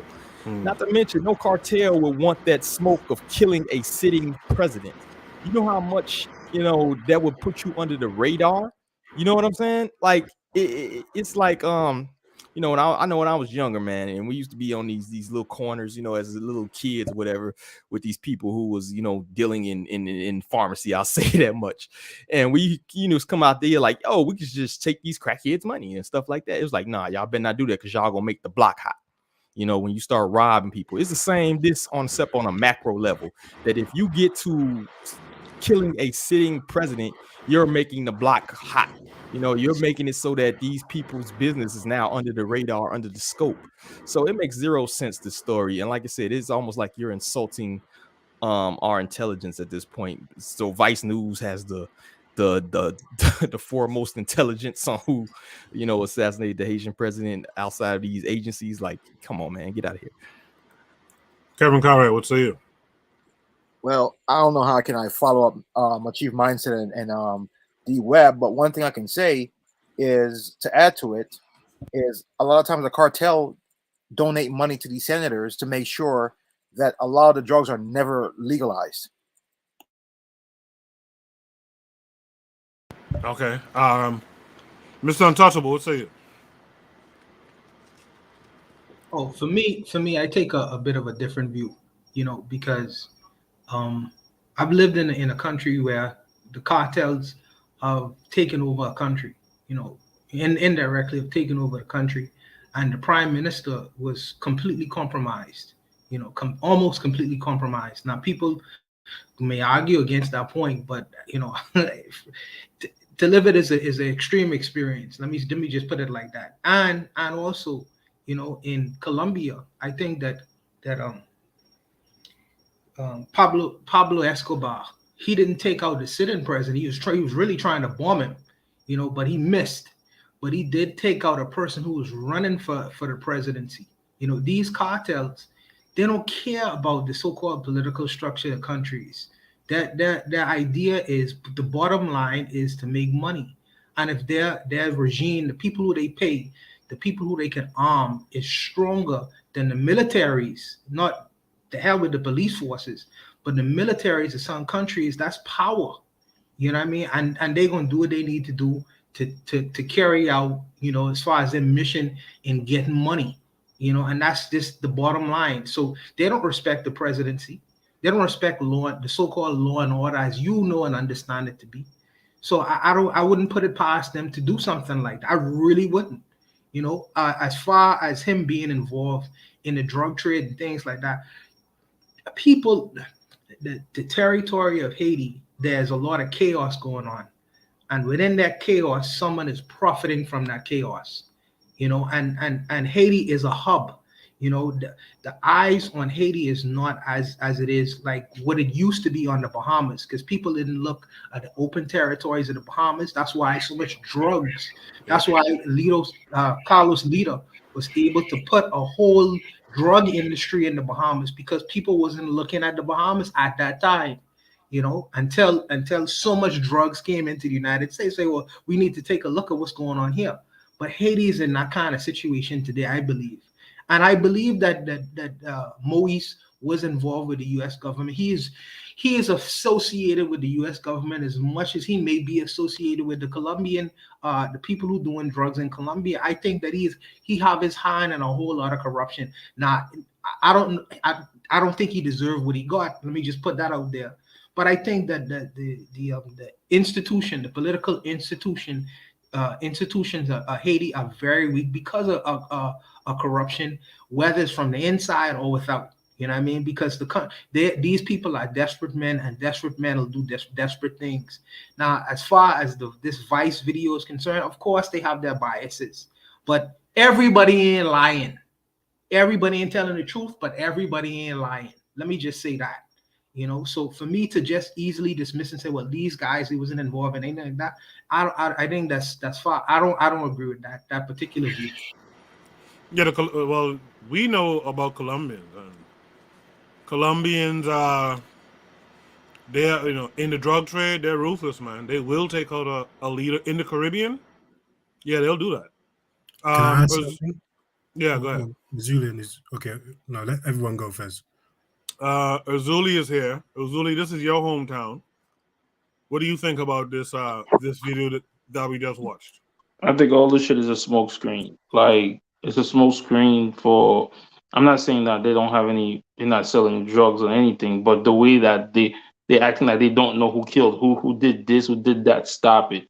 Like D Web said, yo, the amount of freaking technology that the West has. They listen to your conversation. They know everything that's going on. So for them to act like, oh, Moise was this and that, was against drugs, bullshit. The people didn't even like Moise. The people didn't even like this guy. So all of a sudden that they care. Please. And the worst thing about this is the fake bravado that these fake gang members are showing in front of TV. All these people are paid in. Yo, the black masculinity is trash, bro.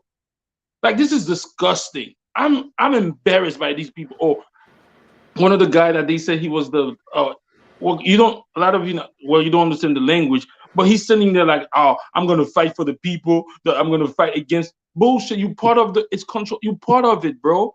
So much corruption. These black men with guns are so disgusting, bro. They're so immoral. I'm disgusted, bro.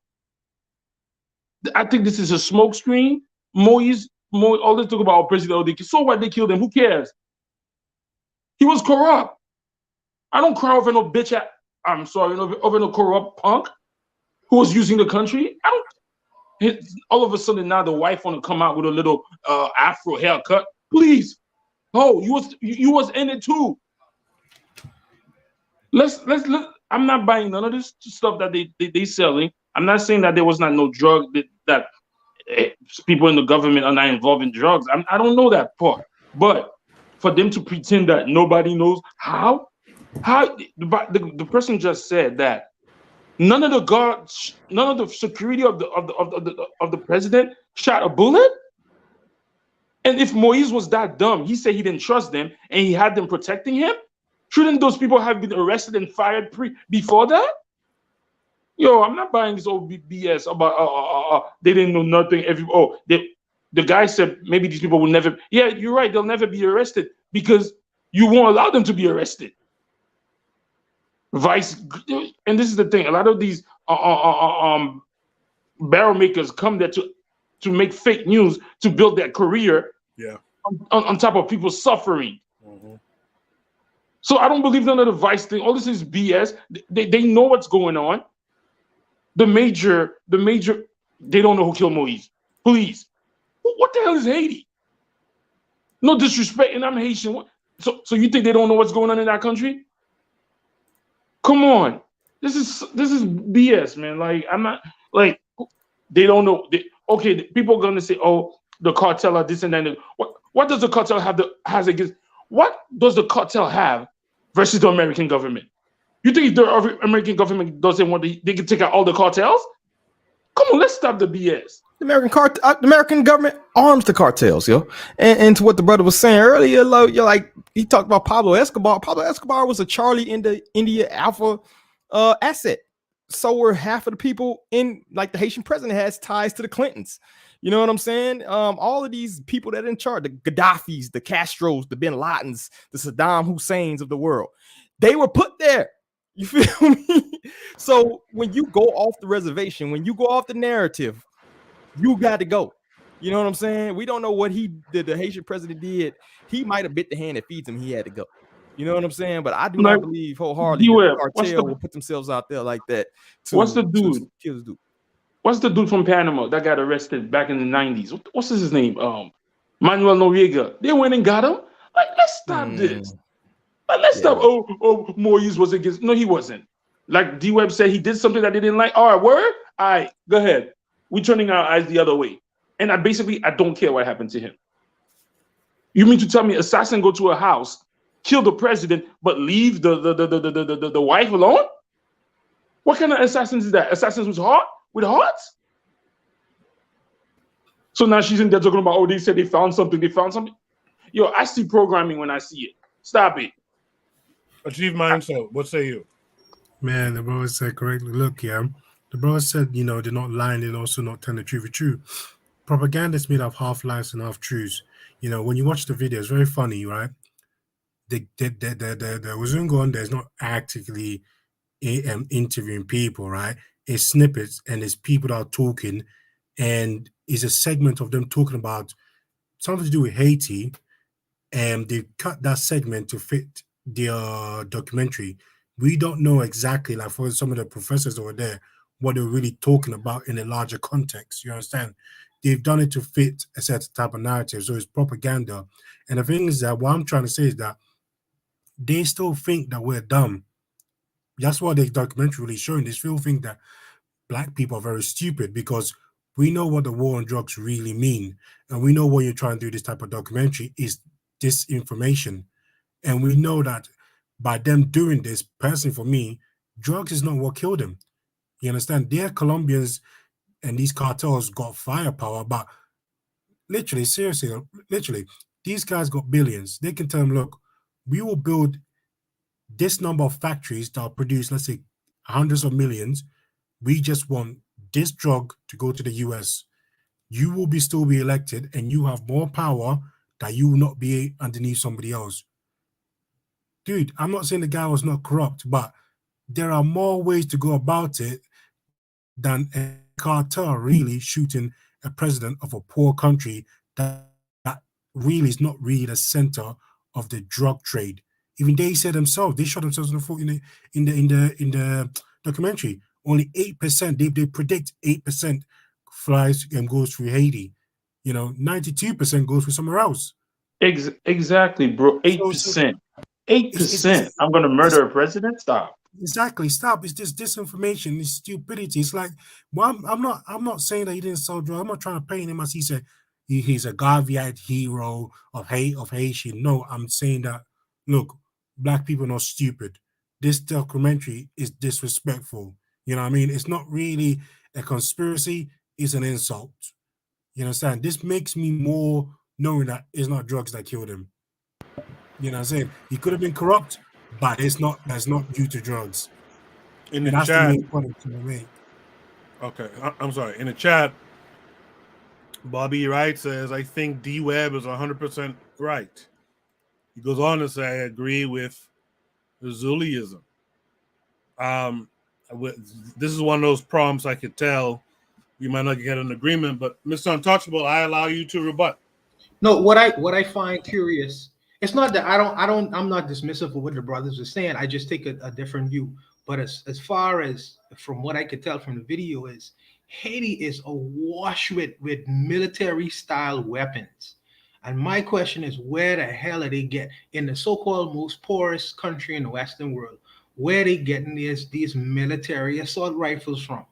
You know, from where first world power, the country it's amazing. It's amazing that these brothers choosing guns over food. Maybe that's how they can get the food. Who knows? You know what I mean? But it's just amazing that these brothers thinking, you know, gun first rather than let me go build something so we could make some legitimate money. You know what I mean? So everybody won this in this. See, I feel like from this video, from what I gather from it, this need from power, from wherever factor or whatever segment of the community, I feel is ripping Haiti to shreds.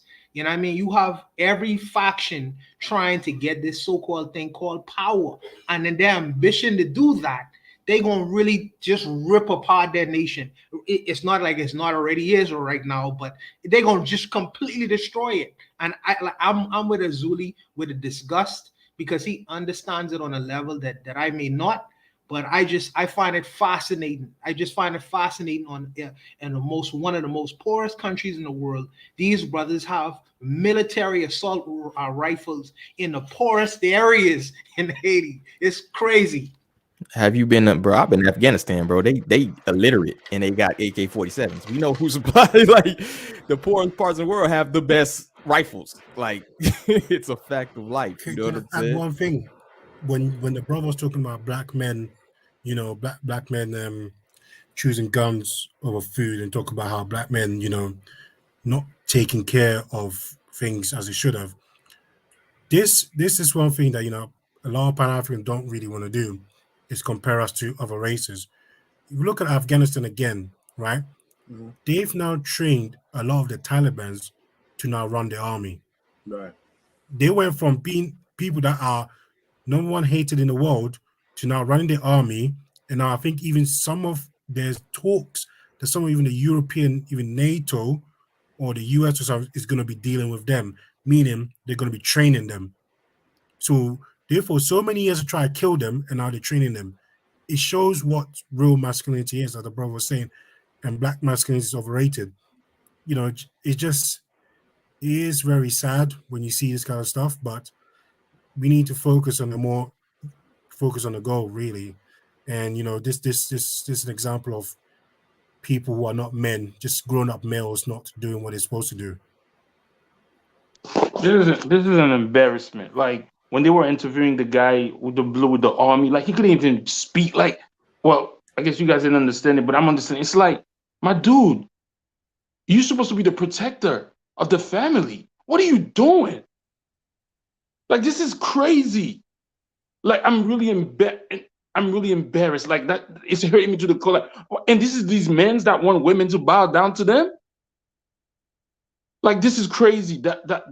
Again, I'm gonna state Moise, that people was not well liked by the people of Haiti. They wanted him gone. So it's amazing to me that now these same Haitians that wanted him gone are crying for him. So this is why I know it's propaganda created. They wanted him out. Like when he got elected, the majority of people didn't even participate in the voting. So this all thing right now is just smoke screen. And the brother said, somebody said, "Oh, Haiti's the poorest." Haiti's not the poorest. That's like Haiti's is like Africa. Haiti has a lot of minerals, natural resources, but it's been played and siphoned. They siphoning all this stuff, and the people are not benefiting. But again, you have this 10% of men, so-called men, are just this is. I remember when I was younger, one of my aunts used to live somewhere in Haiti, so I had to drive there, and like she lived in a super rich neighborhood. She had like acres of land, BMWs and stuff like, and I couldn't understand it. But you know what was the funny? On my way there to her house, if you see how much trash, and that was in the early 90s, 80s, bro. There's a problem with these people that are supposedly the 10%, the elitist people, the people who, this shit is it's terrible, man. How did Haiti take to this guy's predecessor? Who? Sweet Mickey? Sweet Mickey is a loser, bro. Is a loser. And this is the thing with, and then I'm not gonna just say this to Haitian people. Black people like entertainment. Yeah. So the fact that he was an entertainer, a lot of people seems to be like, oh, he did a lot. No, the guy was a thief. You remember when the Dominican, let me show you how this guy was a piece of shit president. When the Dominican people were killing Haitians and beating them and doing all, he said nothing. Nothing. He said nothing. So a lot of the things they say he's a big drug dealer. He came to New York City a couple of times. They chased him out. It's now that maybe this is the thing, just like Jean-Claude Duvalier, Baby Doc. How in the world Baby Doc could have the nerve to come back to Haiti like the shit is sweet? Him and his son and his family, after what he did to the people. Yeah.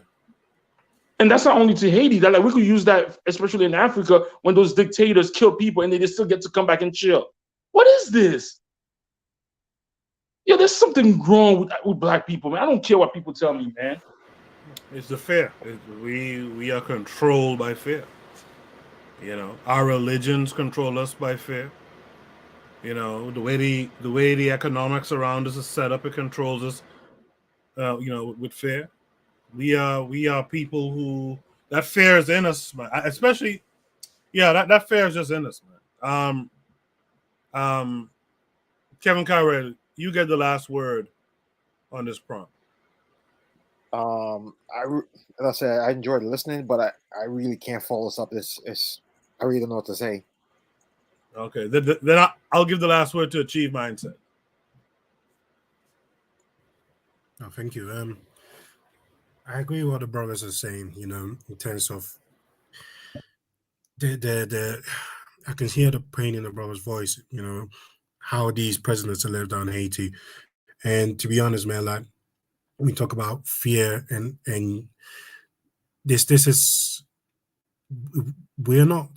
it's not getting through our heads in the plain and simple what we need to do, and these examples on these documentaries in our lives, the failure to adapt, to move forward, to work hand in hand with other brothers is costing us our lives and our futures.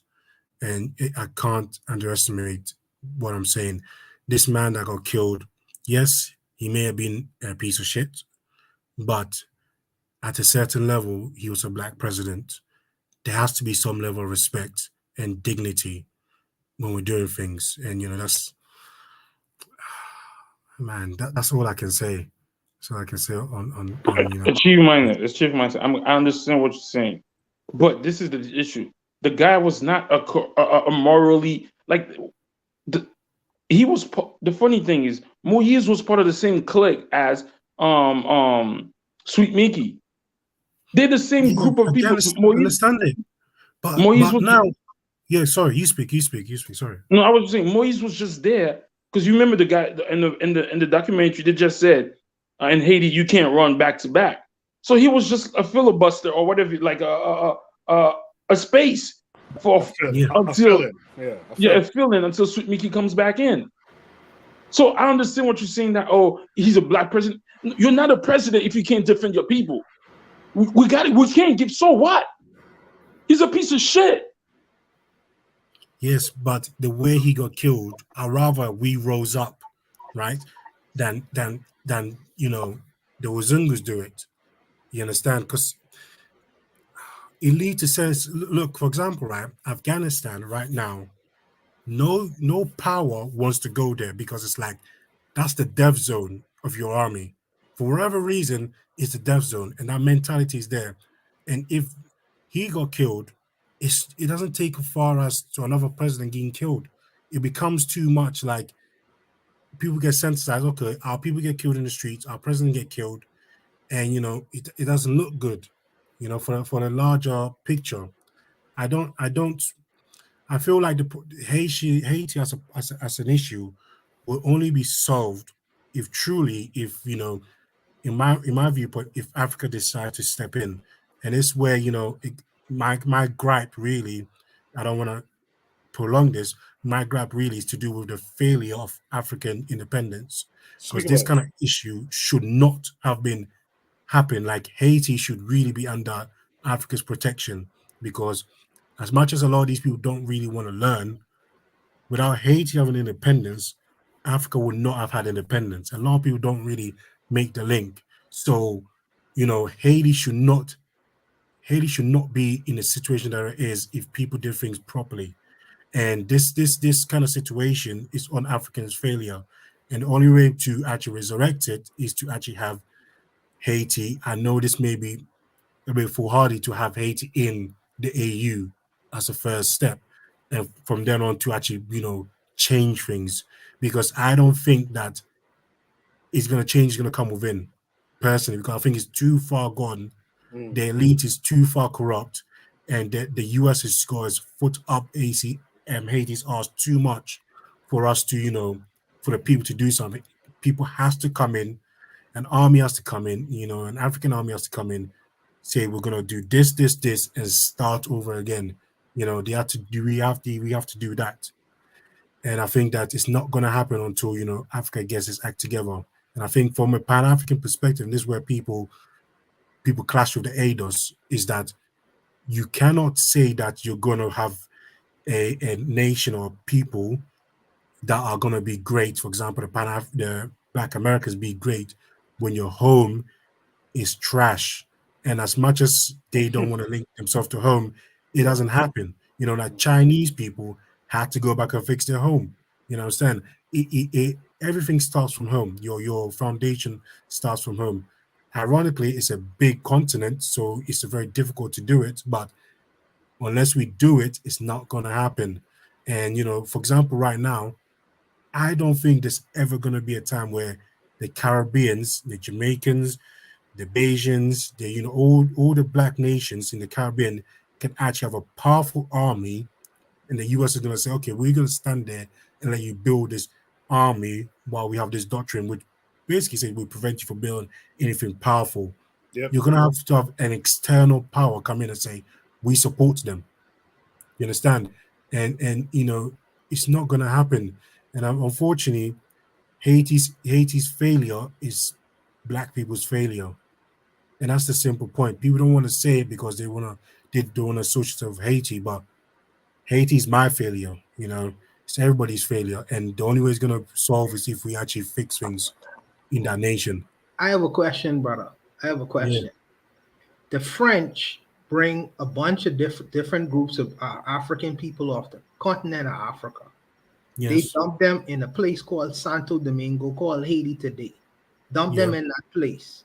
They install all the so-called French structures or ideas of what a society is supposed to be to a group of people that won't know nothing about it. But it's Africa failure. Africa ain't create that problem.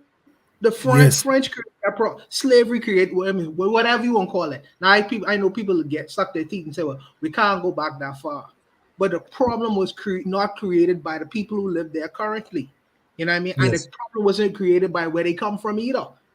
So for me to sit down and say, well, it's completely African fault or failure, I don't know. Like I said, I take a different view. I take a different view of that. But I also believe, like what you were saying earlier, we do need to form greater links and ties with the mother country, continent, and try to see if we could work out our problems, at least clean up their mess. Because that is not African people mess. That is not African people mess. They ain't create that mess. We I have agree. to clean up, but not in our mess. I agree. In the chat, the learning curve says a people that does not hold their elite accountable can be enslaved by any other group. She goes on to say, our elite wants to transcend their blackness. Our elite wants to transcend their blackness. I think we had a good conversation there about that.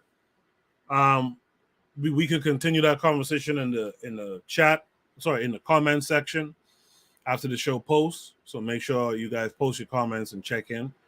Ketter says a black powerful nation or hegemon would prevent this. A black powerful nation could prevent a lot of what's going on. That's why I always talk about.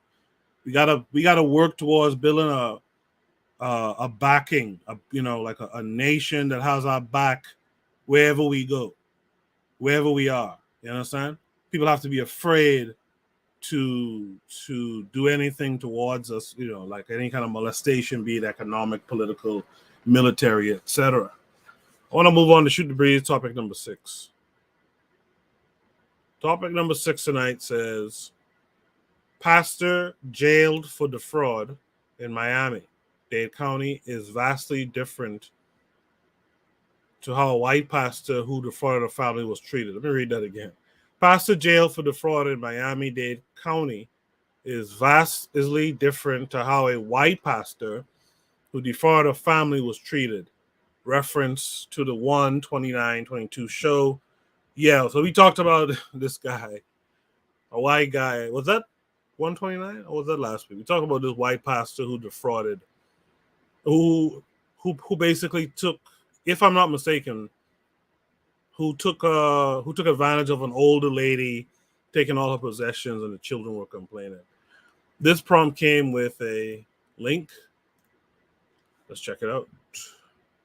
Now, a well-known pastor facing a judge today accused of using his position to prey on the elderly. And tonight we're hearing from one of his alleged victims. So let's go to local 10's Terrell Forney, live in Miami Gardens with the details for us tonight. Terrell.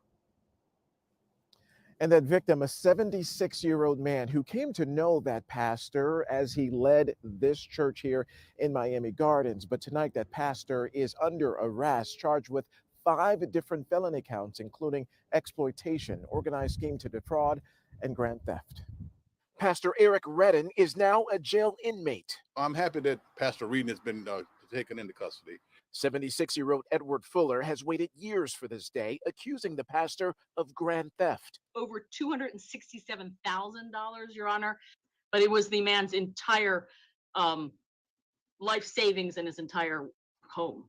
Redden, who was handcuffed as he faced a judge Tuesday, is the pastor at the New Beginning Missionary Baptist Church in Miami Gardens. Prosecutors say he stole the retired senior citizen's dream home by tricking him into signing a quitclaim deed under a corporation tied to the church. Fuller thought he was just getting a loan for home improvements. You think about a man of faith, and then you think you're dealing with a man of God. And no one like that would ever do anything, wouldn't be a fraudster. So there might have been an extra built-in vulnerability for Mr. Fuller. Personal problem with just the way my life has been going since this man did what he did to me. Local 10 has been covering the accusations and speaking with alleged victims since 2017. Nothing to say. Redden has consistently dodged our questions and even filed a $50 million defamation suit against our parent company, WPLG, which was later thrown out of court. After selling Fuller's home, investigators say the pastor duped a newly married couple out of $3,000 more in a fraudulent rent-to-buy scheme for that same property. He really deserves what he's getting now because he caused a lot of pressure and a lot of pain on myself. And tonight, Pastor Eric Redden remains in jail. In fact, there is a temporary hold preventing his release. The court at this point, they want to make sure that any of those alleged stolen funds are not used for any potential bail money. Reporting live from Miami Gardens, I'm Terrell Forney, Local 10. So yeah, so what do you guys think about Niles Barkley here, pastor, defrauding folks here? Let's start with Kevin Carey. That religion make you stupid, man. You should know for that. I understand he's an elder, but at some point you gotta get a lawyer to look at these documents. Mm-hmm. You know, you may look at what you may look. It may look reasonable to you, but there's some language in there that you will never understand because it's lawyer language. You gotta get your lawyer. Mm-hmm. But that religion, man, it kills our people's minds, man. Zuli, what say you? I don't think that's even a fair comparison between the white. Let's stop the bullshit. The white pastor that we spoke about actually paid the lady's bill and all of that shit. This black person nigga right there is a trash. Okay? Oh, so what? Like, why are we defending? I don't understand this. The difference between the way they treat it and this is not your court. You didn't write it, so they're supposed to treat you like this. And then you were stealing from your own people. Yep. Under the guise of Jesus Christ, meaning that not only you're a piece of shit. The Bible says you're not supposed to steal. You stole, being a hypocrite, and then now somebody want to say, "Oh, you should have been treated like the same." I don't care what happened to you, bro. And in all reality, the other pastor was paying the lady's bill. Yes, he did. He did something. Oh, here's the body. Yeah, but this guy stole a house and was doing worse than what this guy did. How could we compare the two? Right. So, D-Web, what say you to this? Yeah, I agree with Azuli, man. It's not really a fair comparison, man. You talking about a old lady dying and signing over her will to the people she thought, you know, and we know that her family had problems and all that. If we go back to the other prompt. And honestly, I don't like comparing cases anyway, particularly if you're dealing with different jurisdictions, you're dealing with different judges, you're different laws in some areas. You know what I'm saying? And honestly, like you said, he defrauded another black man. Fuck him. Like, get the same prosecutor on Tariq Nasheed fraud ass. You know what I'm saying? Let's go. You know what I mean? Like, I have no problem with what's going on. And like I said, I don't even think comparison is even in the same like universe. You know what I'm saying? Like this dude, and he got multiple cases of this. You know what I'm saying? So, yeah, go ahead and lock Niles Barkley up, bro. Let me hear from Mr. Untouchable this time. Mr. Untouchable, see you. Koku, for me, you know, I a little bit partial to the pastor man because I enjoy the hustle of it. I really enjoy it. I mean, he is a nigga, like, and he shouldn't steal from older people. That's wrong. But I enjoy the hustle of it, man. These guys, they come up with all kind of ridiculous schemes to con their people, man. But they, what is P.T. Barnum used to say? A sucker is born every minute. Yep. And if you, oh my goodness, man, if you will willingly give over money or for some fanciful, fantastic, you know what I mean, you gonna get it after you die kind of situation, man. I mean, I can't be so hard on them. people are gullible, and to the extent of their gullibility, I mean, it's crazy. It's crazy what people are investing and put their money in. But if they willing to do it, man, he ain't all at fault. Let me put it like that. I know he's a nigga, you know what I mean? He could do nigga shit, but he ain't all at fault. You know, he had some help. And nobody want to talk about his help because there are people who are willing, to keep their pastor in fine clothes, nice cars, big houses. They're willing to fund that regardless of all the evidence. There will be people who still support him when he get out of jail. I could promise you that. You know, he'll just blame it on the devil. Maybe he could say they lying. Yep. Before we go to Achieve Mindset, in the chat, the Learning Curve says the difference is that these people are still alive. Other people groups don't leave witnesses. Ain't that the truth? We talked about one of those people groups earlier tonight. KW Don 7 is here. KW Don 7 says another pastor, pork chop preacher, con man. Keita is thinking like I was thinking. He says, another scammer within the race. We've got so many of these, shaking my head. Pro-Black Perspective, that's all he to say. He says he sued the news company for $50 million. Did he sue the news company or their parent company or whatever? But yeah, but either way, yeah, he sued them. The Learning Curve said, to be fair, we suppose that the other guy was using her money to pay her bills, meaning the old lady that died. He was an administrator. This guy is just a crook trying to get over on folks. These guys make lots of money. Daily Affirmation by Pauline says LOL to the prompt. The Learning Curve also says Kwame Kilpatrick is an example, disgraced mayor, now a preacher. He got pardoned under Trump, right? Did Kilpatrick get pardoned under Trump? Yeah, Trump pardoned him. Okay. Achieve Mindset. We'll take it to you now. What say you to this? This man right here, man, he's one of the reasons why our race is where it is right now, because people like him, in the position that he's supposed to be, in a spiritual position, he's not helping our people elevate. Granted, Christianity may not be the way, but he's not doing what he's supposed to be doing. And you know, it's not something that shocks me, because in Africa, something like this does happen. You know, people will sell off their property to follow the pastor who is, you know, the newest pastor. By the time it comes, they've lost all their property and wealth, nothing for their children.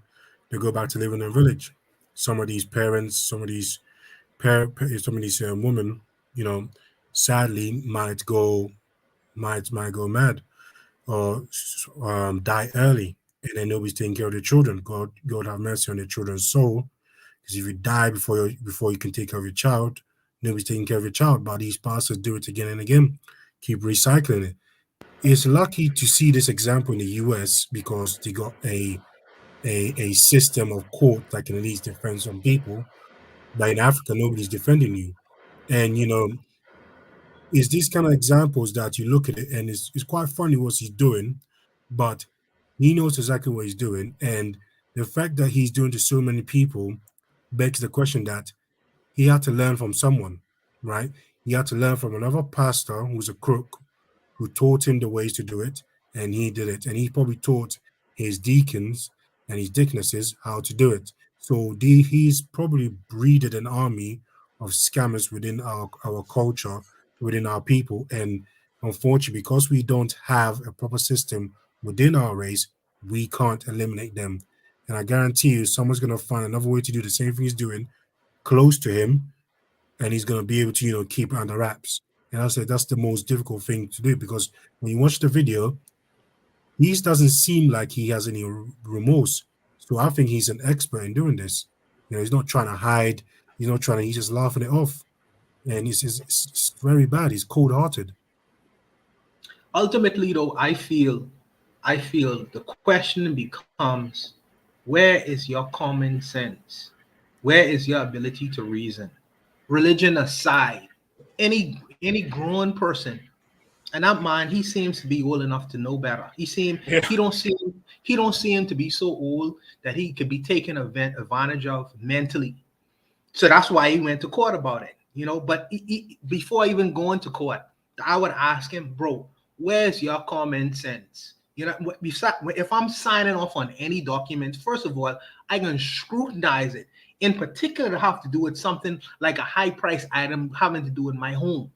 You know what I mean? Where's your common sense, bro? Where's your ability to reason? You mean to tell me because this man says that he is an agent of God, I gonna forget all my common senses?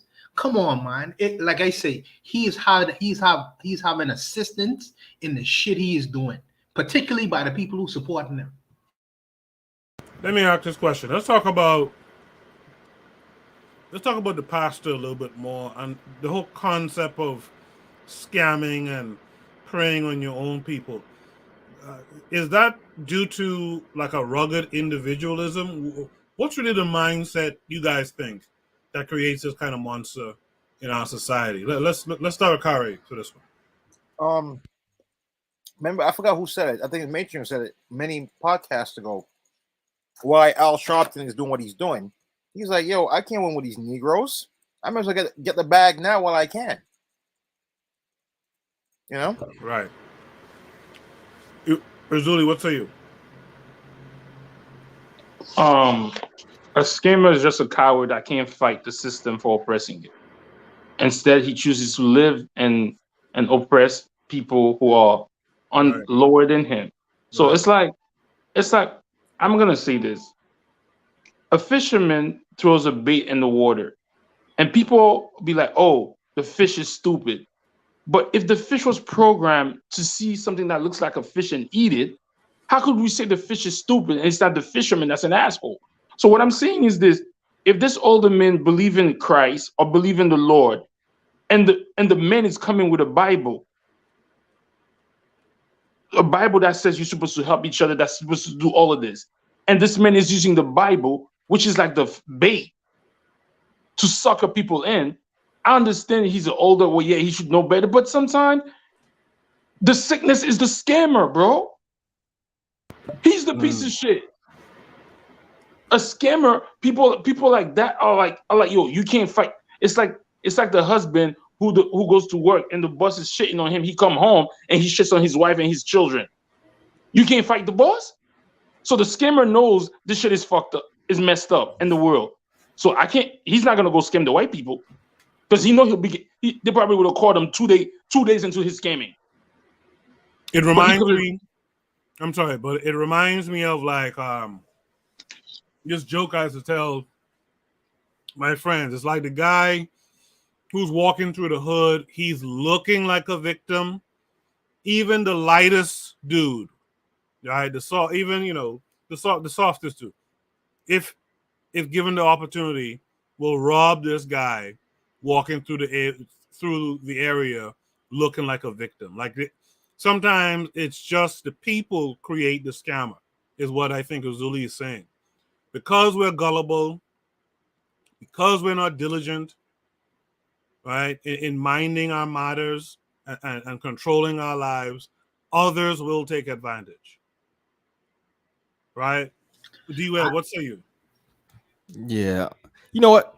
I'm gonna tell a story, yo, because what you just said right there kind of reminds me of something, right? Okay. I was working a job, right? I had to be there at like 6, 7 in the morning, right? So I had to take a bus. I didn't have a car at the time, right? I had to take this bus to get to this job very early in the morning, and people know that like a lot of people, when they're trying to rob people, they target the people that's going around early morning hours. They know they're going to a job. They know you have a job. They know you have some money. You definitely have some money to get on the bus. Wasn't like those passes at that time or whatever, right?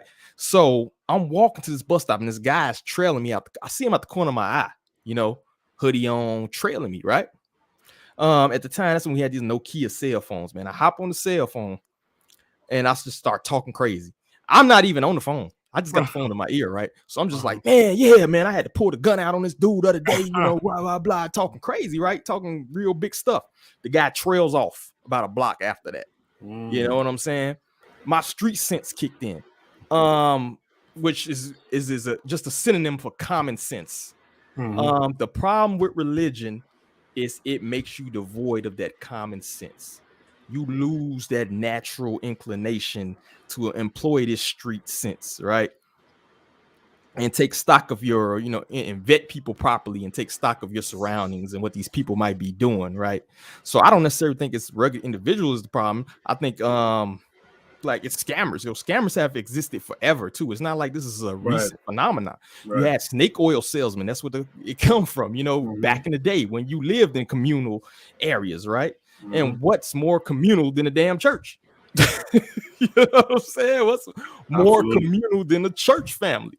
So it's not necessarily rugged. It's who you surround yourself with and who you looking up to. And when you deify these people, right? Because the head of the church, this pastor, he's not supposed to be this father figure to you. He's supposed to be help you go about your religious journey. But what's happened, they even call him like the pastor and the first lady now. Now you're in a hierarchy. You know what I'm saying? So I think it's more so the surroundings, the church environment just gives these scammers a very easy target, man. You got all these trusting people in one area, yo. It's like shooting fish in a barrel. That's why a lot of people go from pimping to the pulpit. Yep. You know what I'm saying? So that's what I see in this one. In the chat, the pro-black perspective says, reminds me of that moron kid who gave his inheritance to Brother Polite. He goes on to say, some black folk dumb. I think the mindset is DAN. So that DAN is from, if you've been following the pro-black perspective, Sundays, 11 a.m. Eastern Standard Time, he's been doing this segment on the enemies within. And one of the categories is BAN, which stands for bitch ass nice person. And again, if you follow the show, you know exactly what it really means, right? So tune into the pro-black perspective tomorrow morning, 11 a.m. Eastern Standard Time, to learn more about it. So he says, I think mindset is DAN, which is dumbass Negro, right? The pro-black perspective says, I heard Tariq is working on a Maroon documentary right now, and dumbass Negroes are looking to be featured among the conscious community. I saw someone complaining about the elders there. That's also how Tariq is able to do what he does. He gets this cosign from folks in the community, KRS-One and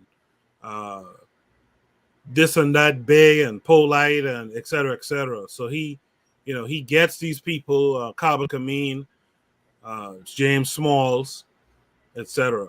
Lero says, religious opinions aside, he's scamming his people and it's foul. I agree.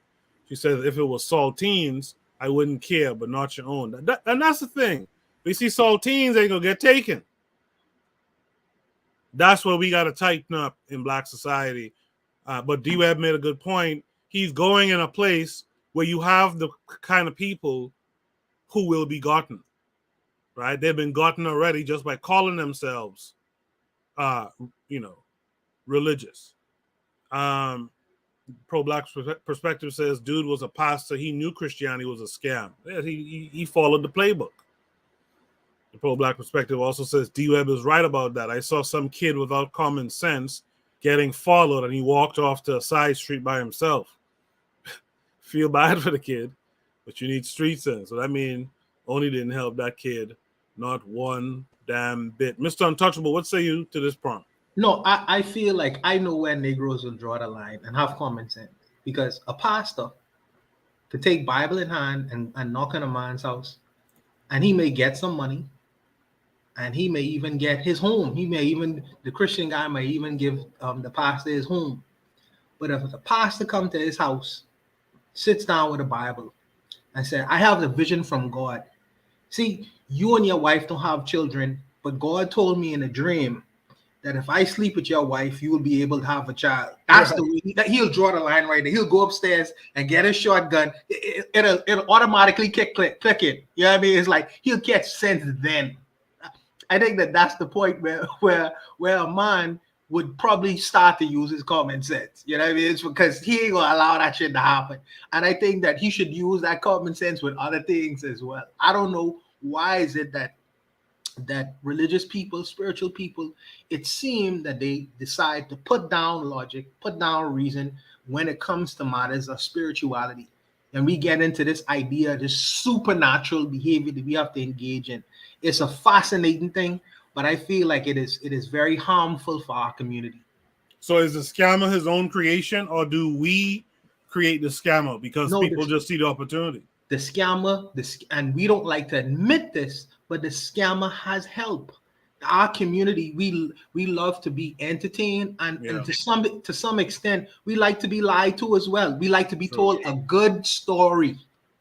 And as long as you could tell us a good story that makes us feel good, we are willing to give you almost anything. Bobby Wright in the chat says, it was Reverend Ike. When I was growing up, the pro-black perspective responded to my little jab that he said, I was with my son, not trying to fight no gang because some high schooler don't pay attention to school. I feel you, brother. I get you. Razuli, I'll give you the last word on this prompt. Well, hold on. Did I achieve mindset? His thoughts yet? Yeah, mindset. Yeah, but I could add a bit more. Okay, go ahead. Well, I just think at the end of the day, what gives rise to the scammer is the love of individualism, individual material gain. The capitalist system gives rise to the scammer. And people, when you see somebody pull up with a Lamborghini, everybody sweats him. They don't care how he got it. He got it. So we all take part. I'm not saying us, but the society takes part of the scammer too, because we value materialism. So the scammer values materialism to make his life easier, to get the girls, to get all of that. So I don't know, man. Okay, now we go to cheap mindset. Cheap mindset, you get the last word now. What I want to say is that the individual the pastor who scammed our people, we have to understand that he created himself, but we allowed him to exist in our community. And individual capitalism, and us not taking care of each other, he's a creation of our own people. Largely, our community created the kind of beast that he is, in a sense, because if we had a proper system, we can root these kind of people out from the beginning. Like I forgot there's a gentleman that said that if it was Muzungus, they would have caught him on the second day. We don't have that kind of system. So this kind of person feast and always prey on the elderly. So we just need to develop these systems and actually root out these traitors, and we'll be it. All right. I appreciate that. Thank you, gentlemen, for your insight in the chat. The Learning Curve says all lucrative industry is funded by a good story. The information does not have to be relevant. That's, wow. That's a good point. If you watch the show Shark Tank, I used to be a big fan of it back in the day. All that's about is who can tell a compelling story, to get funded. So the matron is actually correct. Most of these industries is about storytelling. Go ahead. Just to add this, what she's saying is correct to blockchain as well. Many people talking about blockchain, how blockchain is going to revolutionize the world, but people don't realize that. People want to say that, some even black nationalists talk about, blockchain can be used in Africa, but the problem people don't seem to understand is that you go from Wazungu's national system of having dollar ruling the world to having Ethereum, which is still made by Wazungu. So you're not moving the needle anywhere, So it's like, but it has a good story. You're gonna get out of the dollar. You're gonna, we're gonna have more of our own. But all these good stories doesn't really address the fundamental problem. And anything with a good story, people just give away their lives, their money, everything for it. It's like, take my money. Here's my money, take it. And yeah, every good story, has that. And some of the best stories are side stories, by the way. We love a side story too. Going to Shoot the Breeze topic number 7 tonight. Shoot the Breeze topic number 7 is, this is why African-centered education is key. And building our own educational facilities and institutions. We cannot keep going to the enemy. We cannot keep letting things like this happen. So what is this about? Let's take a look.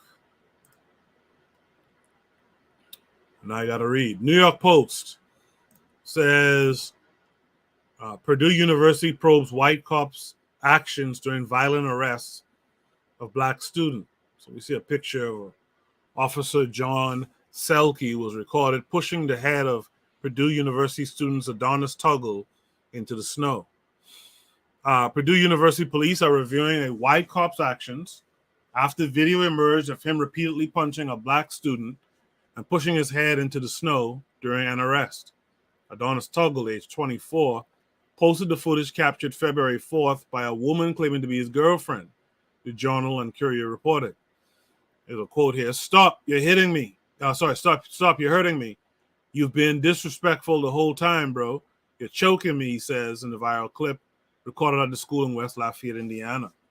University Police Captain Song Kang the Conqueror, I guess, told a news outlet that officers were called to the scene at about 8:20 p.m. by someone who said it appeared a woman was being held against her will. When Officer John Selke arrived, he separated Tuggle and the woman, but the student then refused to cooperate with his orders, Kang said, according to the outlet.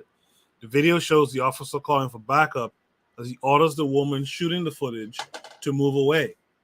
After she apparently touches him, he warns her that if she makes contact again, he'll tase her. So let's watch this video here. Stop! Get off of him! Get off of him! You're on video. You are on video. You're punching me. You're hurting him. Stop! You are hurting him. You're hurting me. You get off of him. You're on video. People here now, please. Please. You are on video. I'm honest. I can't do anything. Please call 911. No, please. You're hurting him. You're hurting him. Can you take your elbow off his fucking neck? You've been disrespectful this whole time. Take your elbow off his neck. Please get off. Take your elbow, ma'am. I told you not to. Huh? Touch me again and I will tase you. Stop. You'll tase me. What am I doing to you? I have this on video. I'm trying to get your elbow off my boyfriend's neck. You're choking me. You're choking him. You're choking me. Yo. I swear to God. Get your elbow off his neck. Get your elbow on the help. He's on his neck. Please help. This officer won't get off his neck. He's taking it too far. He's on it. Okay. This is going to be interesting. So, again, the prompt says, this is why African-centered education is key in building our own educational facilities and institutions. We cannot keep going to the enemy. We cannot keep letting things like this happen. I think I needed to read more there. Please help. This officer won't get off his neck. He's taking it too far, she yells. Tuggle was later booked into the Tippecanoe County Jail on suspicion of resisting law enforcement. He was released after posting $250 in bond. In a statement, Police Chief John Cox wrote, Purdue University Police became aware Friday night, February 4th, of an incident that occurred that evening involving a Purdue police officer who responded to an urgent call from a third party following our See Something, Say Something campus safety guidance. So again, this is this Negro here being accosted. The caller stated that it appeared a woman was being held against her will near Horticulture Drive, he continued. Anytime a PUPD officer uses force in connection with an arrest, the department conducts an internal review. PUPD commenced that review, led by Deputy Chief Leslie White, immediately upon receiving the officer's report on Friday night. The investigation will, under PUPD general orders, include input from all witnesses to the arrest and take into account all available evidence, including video from officers, body-worn cameras, and statements from the students involved. No physical injuries were suffered in the incident, the chief added. The Purdue Graduate Student Government expressed its support for Tuggle, saying, we condemn all police violence that disproportionately harms Black communities. We stand with Adonis Tuggle. We open our arms in solidarity with our fellow Boilermaker and vow to increase awareness around this incident. Advocate and provide help and support, it added. So this is him looking like a lady with her dog there. But let's take it to the panel. Again, the prompt is, this is why African-centered education is key. Building our own educational facilities and institutions. We cannot keep going to the enemy.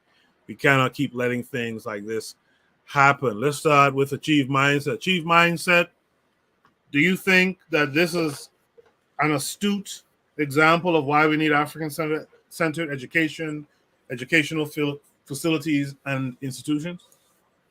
Well, yes, because, first of all, they're not going to do anything much to the man. Mm-hmm. He is he could say he's resisted arrest, but the reason, this goes back to, I think, one of the shoot the breezes we talked about, I think, Howard University, the lack of control and the lack of, having an African-centered education.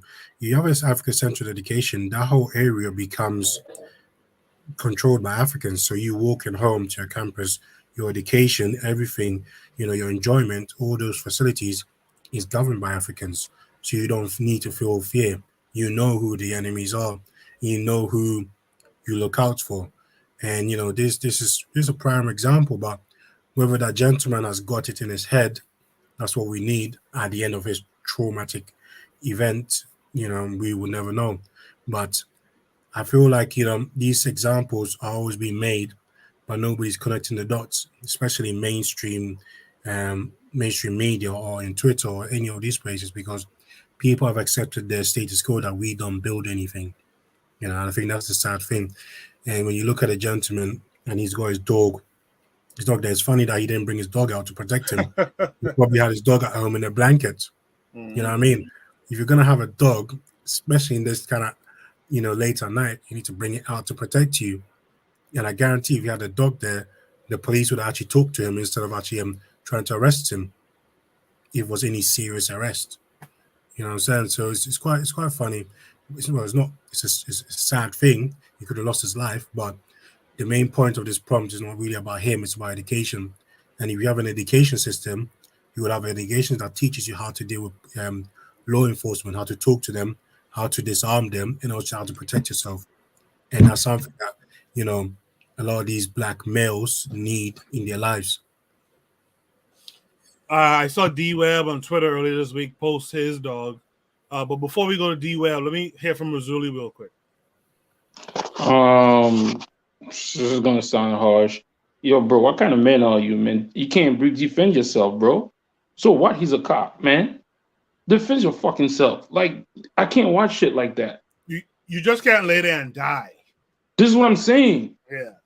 Defend yourself and deal with the consequences. At the end of the day, the cop is wrong. And again, somebody called and said a Caucasian woman was being held by, and did he overreact? No, he's protecting his woman. Even though that's not his woman. Mm-hmm. So, like, I felt like my bro, he help, what? And again, I don't know if those stories are true, or I don't know if those stories are there to program us to fear them.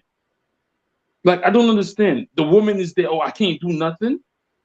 So you're just gonna let them kill your, like, this is how strange, this is how programmed and how weak people are. That nobody could push this cop off this guy. He's a cop in a college. Yep. His woman is not doing anything, and people are gonna say, well, if he did it, a black woman, the black girl wouldn't do shit either. Wait, it's a college cop or is it a real police officer like with gun? I think it's a college cop, but maybe he might. Oh man, he's a fool, man. Yeah, Purdue University Police. Yep. Oh man, he's an idiot, man. Nah, man. He should. Oh no. That's what I'm saying. You go all out. He doesn't have a gun, does he? He doesn't have a gun. He might have a gun. Some cops do, but at the end of the day, he's a college dude. This is your life. Yep. And you look like you're stronger than him. You look like you ain't shit, and you letting this happen. This is a disgrace, man. Like, and I couldn't even. I started watching this. I had to mute this, man, because this type of video affects black boys, black men all over the world. But just real quickly, I think in the story when they said people reported the cop was abusing a woman, I think they thought this was a woman on the ground. By the way, unless I read that wrong, I felt like they thought that this was a woman from the distance or something. They thought it was a woman being abused on the ground here. No, they said that a guy was holding his girlfriend hostage. Then the cop showed up. But then, okay. All right. The question is, again, how do you see a black man with a white woman and automatically think is holding somebody hostage? Well, I don't know. Maybe he was holding her, maybe whatever. But at the end of the day, I'm looking at this guy just laid there crying like a girl. Help me, Colin. Where's your manhood, bro? Can I add something quickly? Because now you've said that, it's actually very good, right? And you have to realize that, you know what? We need to give credit where credit is due. You understand, right? There was no call of him kidnapping. The Zungus did that to show him that you cannot date our women.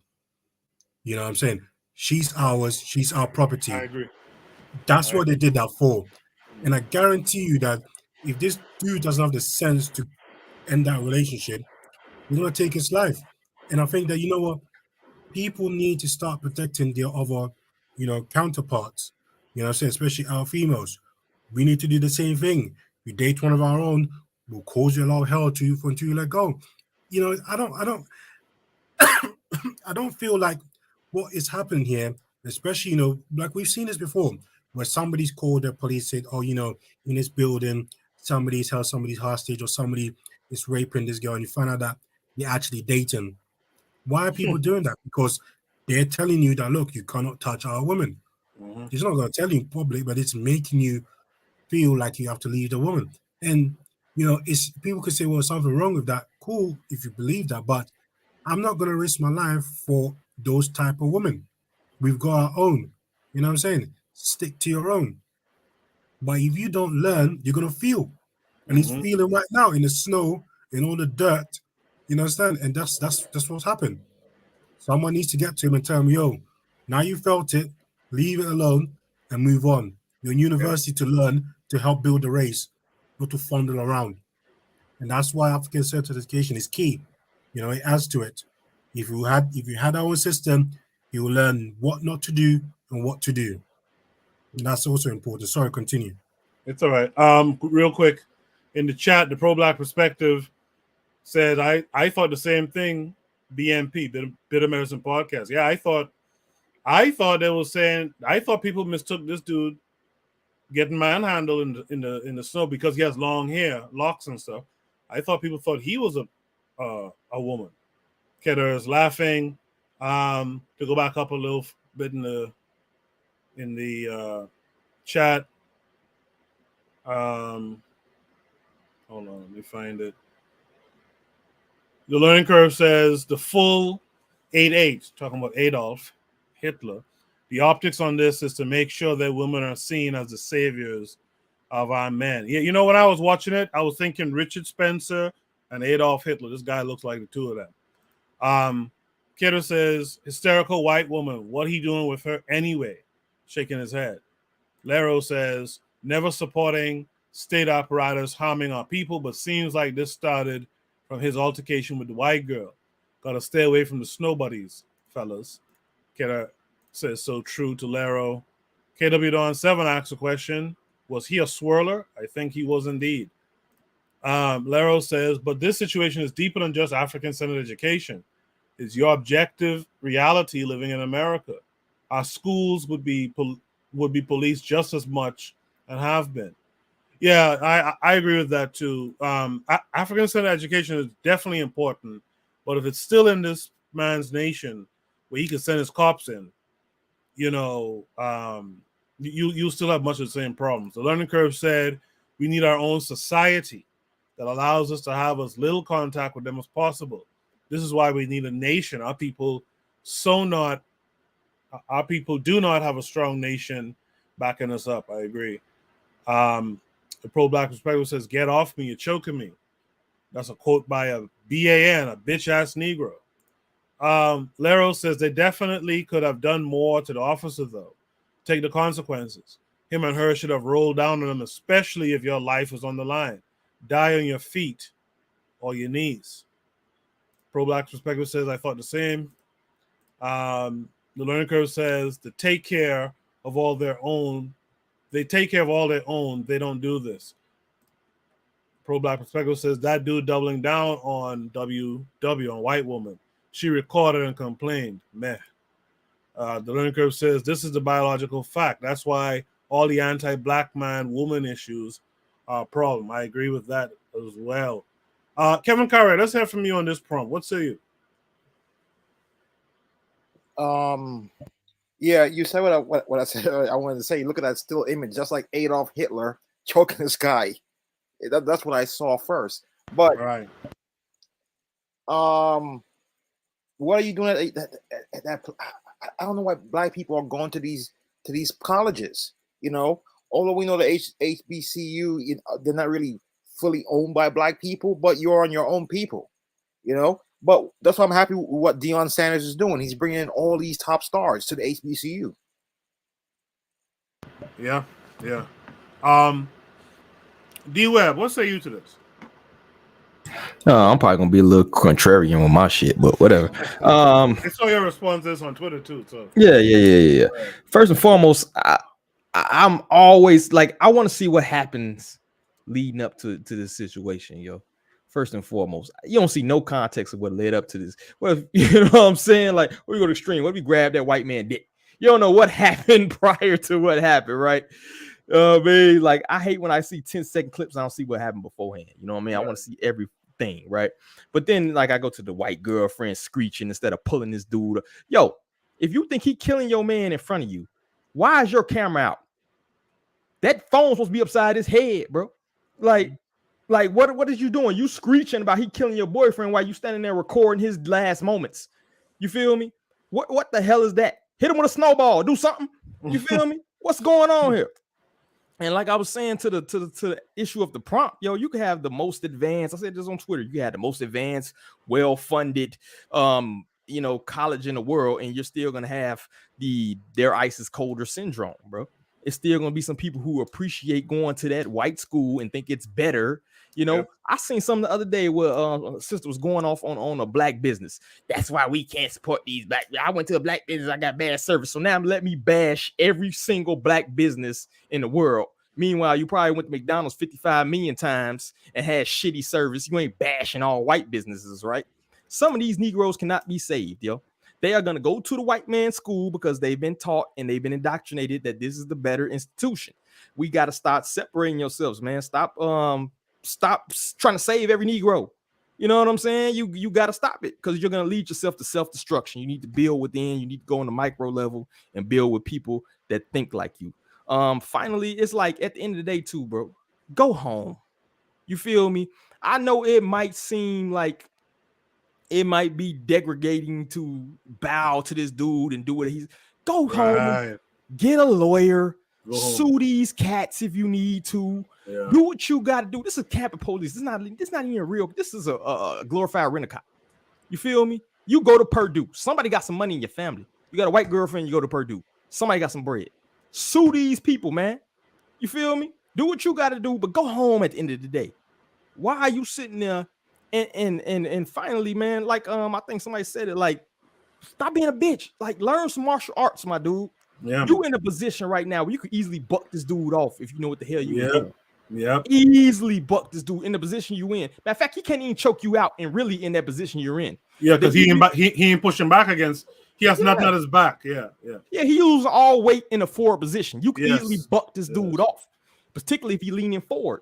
You know what I'm saying? Learn a martial art. This is easy, bro. This is easy peasy 1, 2. And like I said, he couldn't even really been choked out from that position. Yeah, he could have shrimp and bridged him. Yeah, in that position. So it's like it's this entire situation, some bitch shit to me, yo. Yeah.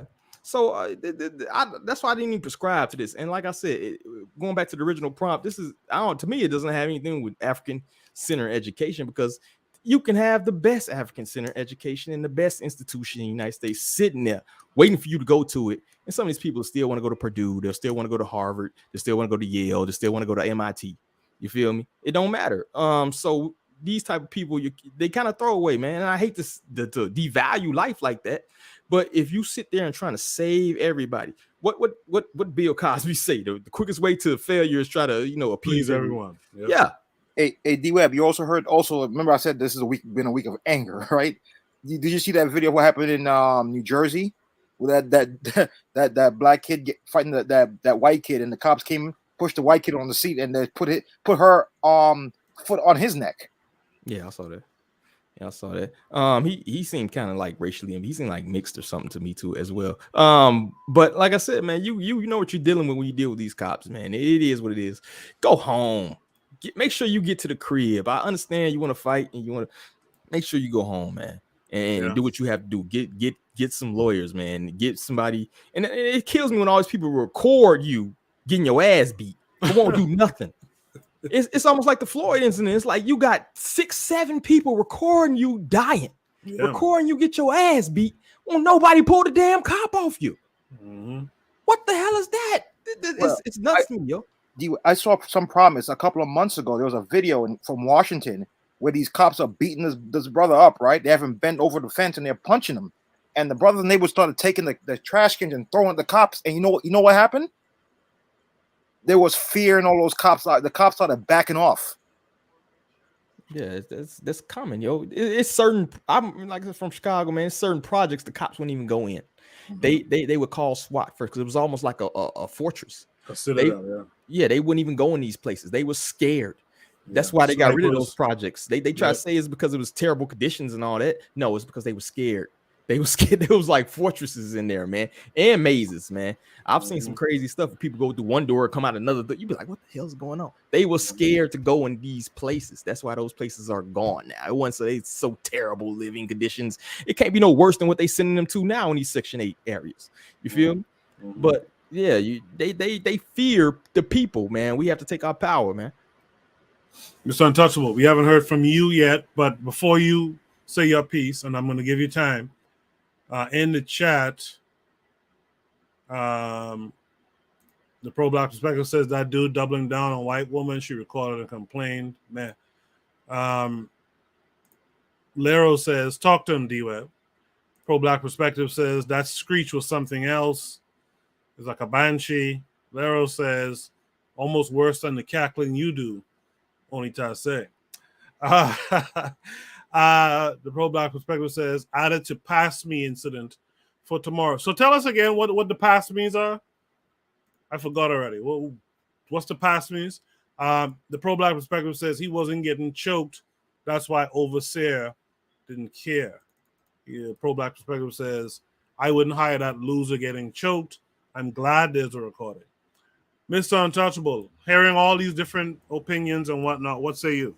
I agree with D-Web. You know, I'm not in a situation where I'm trying to save every Negro. But these Negroes who they be snow bunnies forget the fact that they have to deal with the polar bears too. And the polar bears have consequences. They forget that sometimes. And if this brother, because he'll scream preference, I don't see color. Well, you know, like I say, you know, dealing with snow bunnies, you have to have you can deal with polar bear consequences. And I think that's what we forget from time to time. But he's made his decision. You know, in the great words of Neely Fuller, you know, when a race soldier stops you, there are three things you don't do. Don't fuss, don't fight, and don't flee. You know what I mean? You want to go home. You don't have no street side interrogations where you getting beat up and all this nonsense or whatever. I think one of the biggest fears from all these videos, what I have seen is black men in their encounters with police officers. There's this fear in going to jail. Yeah. You know what I mean? And it's like, that's the worst thing in the world that could happen to you, more so than death. Because these guys have guns on them. They could kill you on the street side of the road when you resist and pretend, well, I was in fear of my life. So they would rather that rather than let me put you in handcuffs. Let me detain you for a certain amount of time. You'll get out of jail. You're not going to be in there for a day or more than 2 days, 3 days. You know, the Constitution wouldn't allow that. And then let the time pass and get out, and you have your life and everything else. But when you get into these struggles of resistance and being combative, you know, you're giving him reasons to do certain things. But what I find interesting in this video, though, is that this is on the New York Post, you know, website. And the New York Post will post videos like this, where a black man is being completely dominated. Yeah. But they will never show the alternative. They will never show a black man getting the best of a white policeman. You know what I mean? Because they're in the business of propaganda. You know, and the propaganda is we dominate and y'all are subordinate to us. That's what this video is showing me. And that's but I agree with D-Web. I am not in the business of saving all black people, man. You know what I mean? Some black folks are a lost cause, and it take me a long time to get to that conclusion, but I'm at that conclusion. You know what I mean? That's where I am. Kevin Carre, you were saying something? Yeah, I know their mindset. I used to freelance for them, actually. I know how that newspaper worked, man.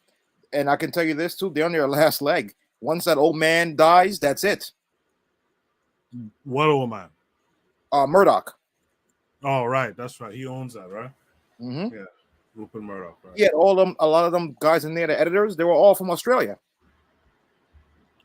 The pro-black perspective in the chat says the white girl probably turned on by that video of getting black man set up. He says, "Ain't that the movie Get Out?" You would think it's a movie at this point, but yeah, when what was that brother name in Atlanta? Rashad Brooks. When he died, having fallen asleep in the drive-through, and the police will call, and he wrestles with one officer, and the taser falls to the ground, and he picks it up and all that stuff. Like, dude, you're supposed to survive that encounter. And when I said that in a rant, some folks didn't like it. But really, you're supposed to survive that encounter, right? And live to see another day and plan to do better. But instead you out here wrestling with a dude, a cop, over a taser or something like that, and they lit him up. He took himself out the game. Achieve mindset. What say you? I mean, last words from me. Yeah, there's nothing more I can add to this, man. And it's shameful, but he needs to man up. He needs to man up. Don't. I think the brothers have all spoken. Telling the truth. I don't think there's nothing more that I can say. The movie Get Out is there. Warnings has been told. Don't deal with these people. You know what I mean? So that's. I mean, think about this, right?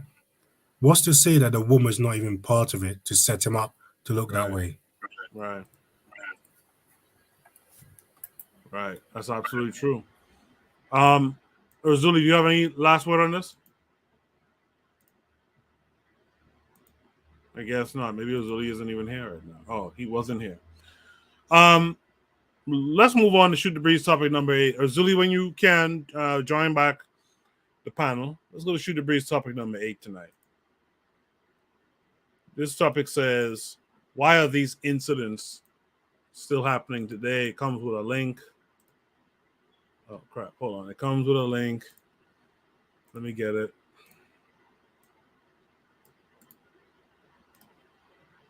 Hopefully by that time, Urzuli would have returned. But here's the link that came with this topic.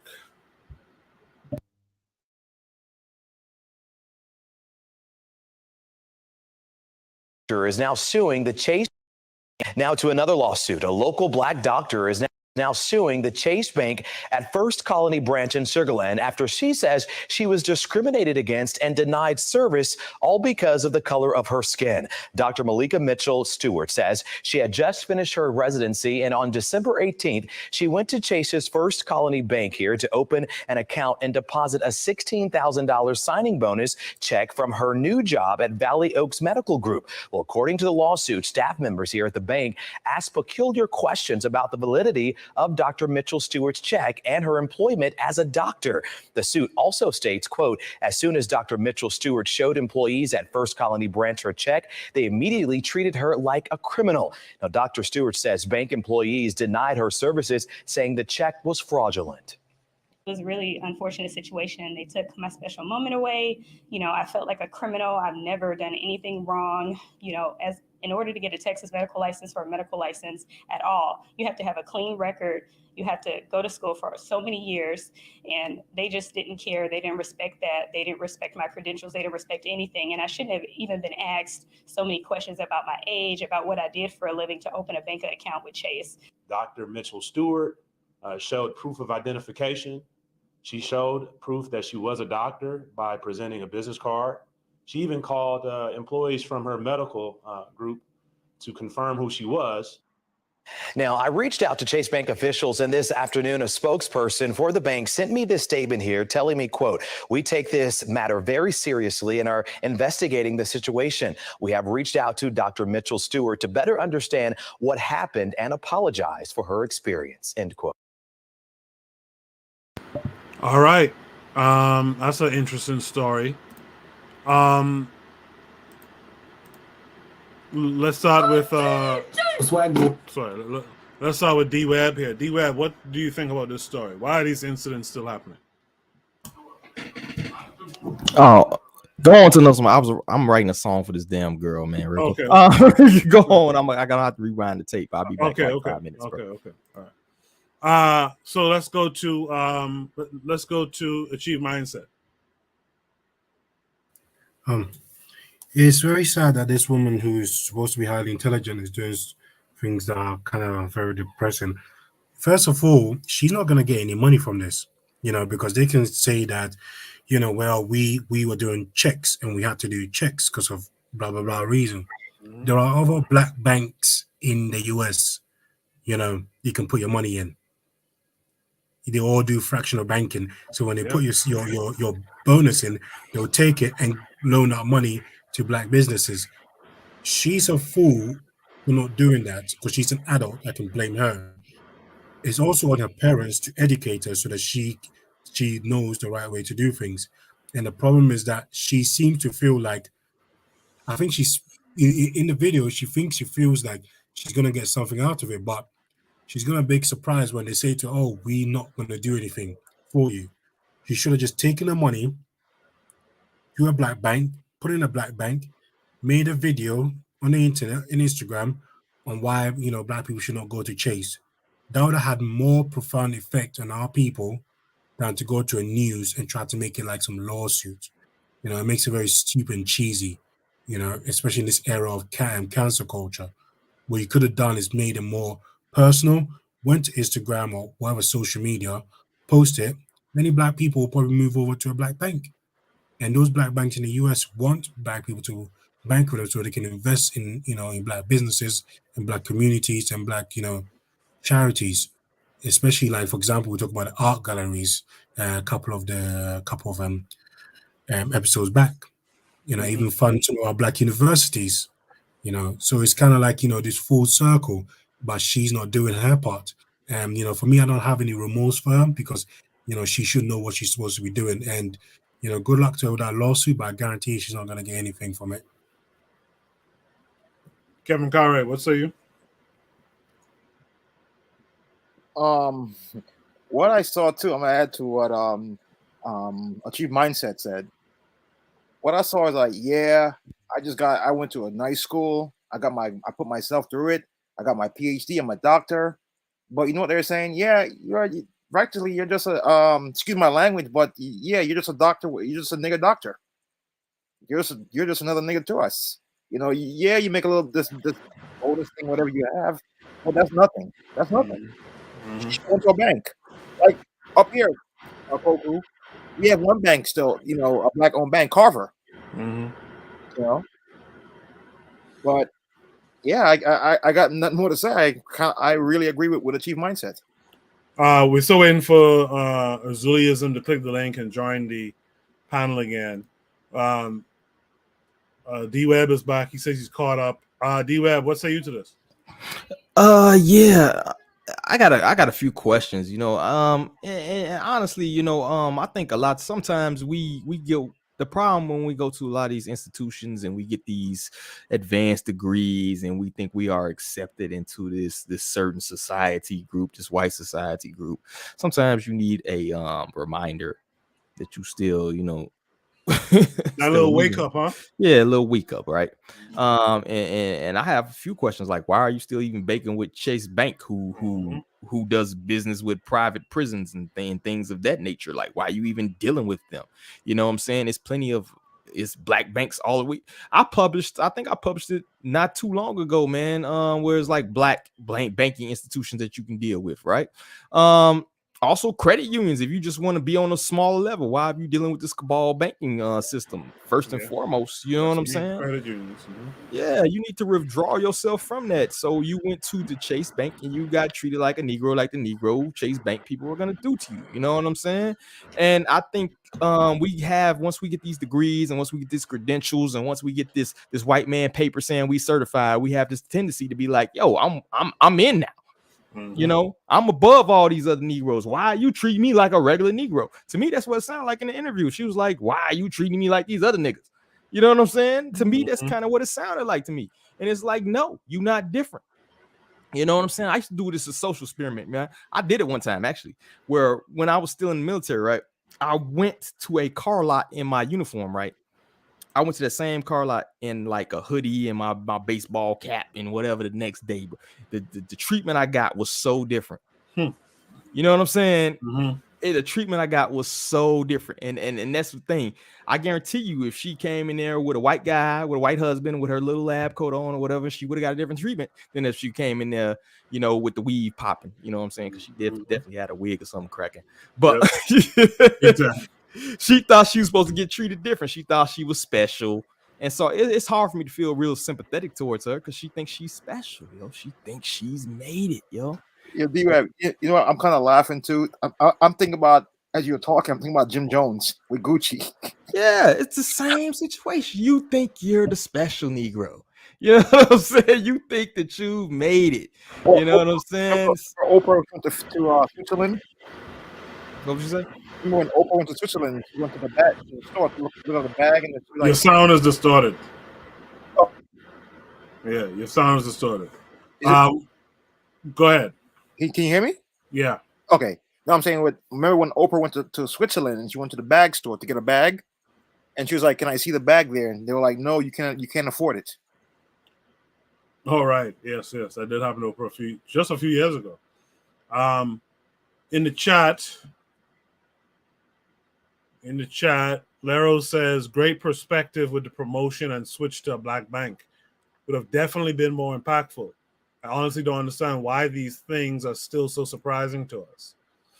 Ketter says, some black professionals believe that class mobility changes race relations. They always learn the hard way. That's absolutely the truth. The learning curve says, green will never transcend black. And if you have too much green, you'll wind up in an orange jumpsuit. I like the color metaphors there. Lero says, big facts. To Ketter. Azuli is back with us. Azuli, what say you to this prompt? I don't really have anything to say. I was about to say the same thing with the Jim Jones situation. I mean, she said she deposited $16,000. Was that it? She wanted to deposit, and they told her check was fake. Was that the? I mean, hey, what do you expect? This society. I mean, you're putting your money in their bank. Hey, I don't know. It's just the same thing as the Jim Jones situation. Like, what you thought? You thought because she was a doctor, he was better than us? Like, I don't get it. So, Chase Bank has a history in slavery, by the way, like a major history in it. So I don't even know why folks bother with it too much. But Mr. Untouchable, what say you? Yeah, I take a different view from the brothers on the panel. You know, on the face of it, just on the face of it, she's an American. She has an American passport. She's an American citizen. She's protected by the laws of the country. The laws of the country, which was fought for through blood, sweat, and tears by her ancestors to ensure that these discriminatory practices don't continue in a country which she is a citizen of. So she's being discriminated against, which is something that is illegal. Any institution that holds himself up as a public institution for anyone to come in and go out of, they have to subject themselves to the laws of the society that they live in. So she is not supposed to be discriminated against based off of her skin complexion. That's just not right. So I agree with her going after them legally. I believe that on the face of it, yeah, I agree. On the face of it, I also believe that she may get a settlement because this is a kind of punitive thing, especially when it comes to discriminatory matters.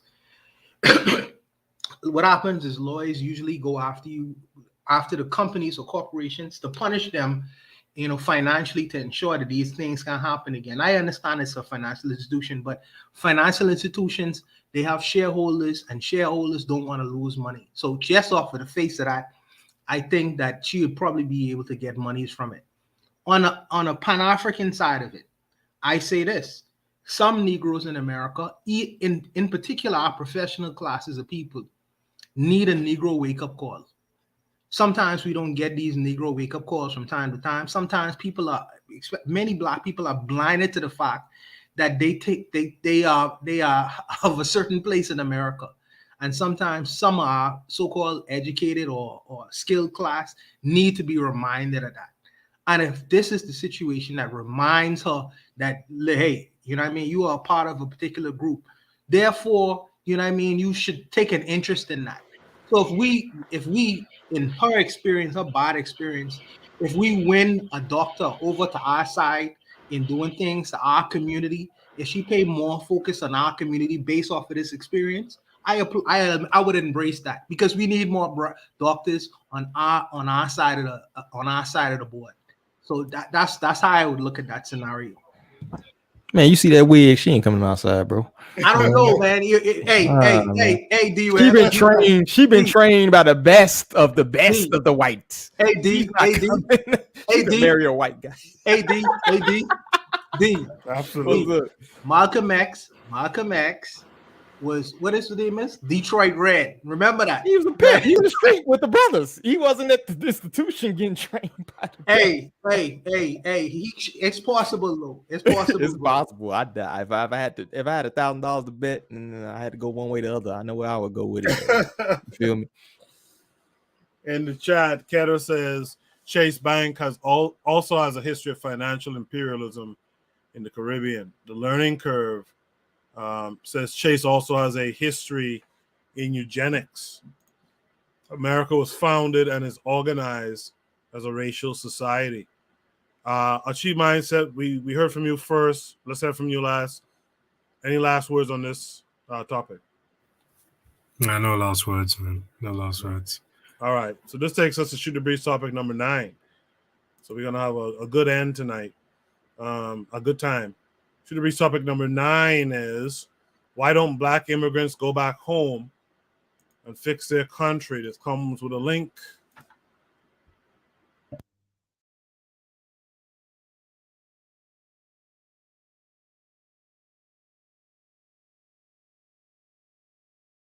Sorry, let me share the link, I guess. Hold on. Share the screen. Okay, here we go.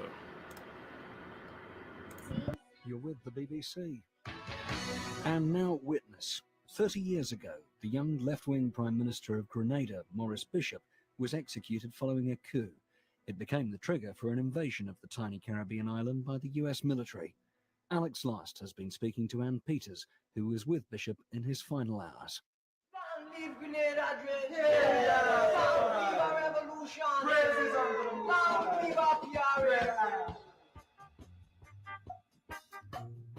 It's 1983, and the tiny Caribbean island of Grenada has a left-wing revolutionary government, led by a popular, charismatic former lawyer, Maurice Bishop. But it's the height of the Cold War, and the United States now sees Grenada as a threat. We've been slow to understand that the defense of the Caribbean and Central America against Marxist-Leninist takeover is vital to our national security in ways we're not accustomed to thinking about. For us, the regular people, I don't think we saw ourselves as communists or anything else. Ann Peters was then a teacher of nursing. Though not a member of the revolutionary movement, she was the president of the Nurses Association. We saw ourselves as a nation, like the Jamaicans would say, we little but we talawa, which meant that we were a small nation, but we bold enough to stand up and take on anybody. Maurice Bishop had been in power in Grenada since 1979, when he led a coup against the dictatorial Prime Minister, Sir Eric Gairy. Isolated by the West, Bishop developed close ties with Cuba. His new revolutionary government focused on health and education, social welfare and women's rights. Parliamentary elections were put on hold. Still, Maurice Bishop became a hugely popular figure. Comrade Bishop said for 1980, education and production. I don't think there had been any other country in the world like that. We had a prime minister who was in his 30s. We had ministers in their 20s. I was 24. So we were looking at a bunch of young people who became very energized. You know, we were highly motivated. Long live free Grenada, forward ever, backward never. But in October 1983, the revolution's leaders turned on each other. A row within the ruling party over the future of the leadership got out of control. One faction, backed by the army chief, placed Morris Bishop under house arrest. Grenadians were stunned. Protests began immediately. On the morning of October the 19th, a huge crowd of demonstrators freed Morris Bishop, and then, together, they took control of the army headquarters at Fort Rupert, an old colonial fort which overlooked the capital, St. George's. Anne, who'd been on the earlier demonstration, was asked to come up to see Morris in the operations room. But unknown to either of them, troops in armored vehicles had already been dispatched to retake the fort. When I got there, Morris had a notebook and he was giving people some things to do, assignments and whatever he wanted done in terms of communication, what were the messages he wanted sent out, who we needed to make calls to. People kept coming in and out of the room, school children, regular citizens, the wife of some of the other ministers. Now, Jackie was in that room with me at that time. We were sitting on a chair close by. Jackie's Jacqueline Kreft, the Minister of Education, who was very close to Morris Bishop. And she continued saying to me, Anne, I am so scared. This thing doesn't look right. So I said, what is there to worry about? We're back to normal. Let's just forget it. Let's do. And she said to me, no, I'm scared. Some young people came into the room. And I remember this young lady really holding on to Morris, and she was crying and very tearful. They were saying, we were so happy that now our leader has been released. And while doing all of that, I heard the loudest explosion I will ever remember. Soldiers had begun their attack on the fort. The Revolutionary Armed Forces sent a company of soldiers to re-establish control of Fort Rupert. People were screaming, people were running, the room was filled with smoke. And I remember when I sort of came around to really recognizing what was happening, I was lying on the ground, and then I looked on the ground, and there was one of my very close friends who was literally shredded. Then the gunfire continued, and I could only hear his voice. And I remember Morris's words, oh my God, they've turned the guns on the people. Outside, many of Bishop's supporters had been shot. Others fell to their deaths, jumping over the battlements to escape the gunfire. Back inside the room, Anne lay on the floor, badly injured. I had some shrapnel in my arm. I got 6 broken ribs. I was burnt on my right leg and had 1 bullet in my thigh. One of the things that would always be in my memory is that there was a young man who was a soldier with us in the room on that day. After a while, when a little bit of quiet came, and he was communicating with Morris, he said, look, I am going to go out and try to talk to them. And if something happens and I am no longer around, I would have done my best. And I remember him crawling, going to the door. He cracked the door open. And I remember his words, Langain, hold your fire. We have a lot of injured people in here. And the voice coming back says, drop your guns and come out with your effing hands in the air. So he got up from the floor, put his hands up in the air, and walked out of the room. He looked back and he says, come out. And Morris said, let the women and children go first. I had to find the adrenaline rush and whatever energy that was left in me to get up from the floor, try to get my hands up in the air, and try to get out of that room. I had to go through a corridor, and there were some steps that you had to go down. When I was going through the corridor, I saw some of my own friends lying on the ground, some of them dead, and some of them were injured. One particular friend looked up at me and called my name, and he said, Anne, help me. And I remember just closing my eyes for a moment because there was nothing I could have done. And that was very painful. When I got to the end of the step, there was a burning vehicle at the bottom. So to get down the steps, you had to either run through the fire or jump. And I decided I was going to jump. I found the energy, I jumped. When I got to the bottom, I remember that Jackie was in the room with me. And I remember saying to her, jump, Jackie, jump. And one of the things that stayed with me and continues to remain with me today, Alex, is I always say to myself, maybe if I did not call her name, nobody may have recognized her. She jumped, and both of us were continuing down to get out of the fort. And then I heard a voice said, look, Jacqueline Kreft, don't let her pass out. And they took her. She was holding on. We were holding on to each other. They took her. And I continued to walk down the exit of the fort. There was this volley of gunshots. And I remember saying to myself, I am sure they've just executed everybody else. Morris Bishop and 7 key supporters, including Jacqueline Kreft, had been put up against a wall and shot. Their remains have never been found. The Army Chief General Hudson Austin set up a military regime and imposed a curfew. Anne, badly injured, went into hiding. Just 6 days after Bishop's murder, a US-led invasion force arrived. We have taken this decisive action for 3 reasons. First, and overriding importance, to protect innocent lives, including up to 1,000 Americans whose personal safety is, of course, my paramount concern. Second, to forestall further chaos.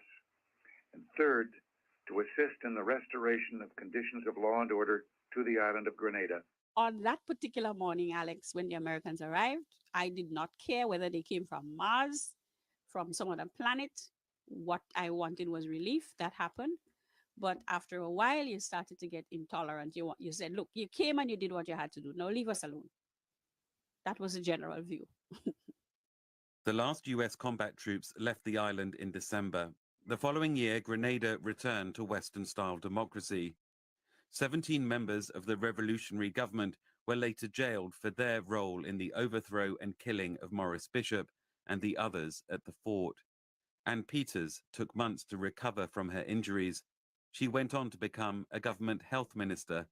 She still lives in Grenada. Alex Last. For more of our history programs, go to bbcworldservice.com. Interesting story, man. I've heard versions of that story. I've heard versions of that story from folks who are on the outside, who were in the military at the time. There's a chilling part of that story where she says, you know, basically what Bishop's last words were. They've turned, oh my God, they've turned the guns onto the people.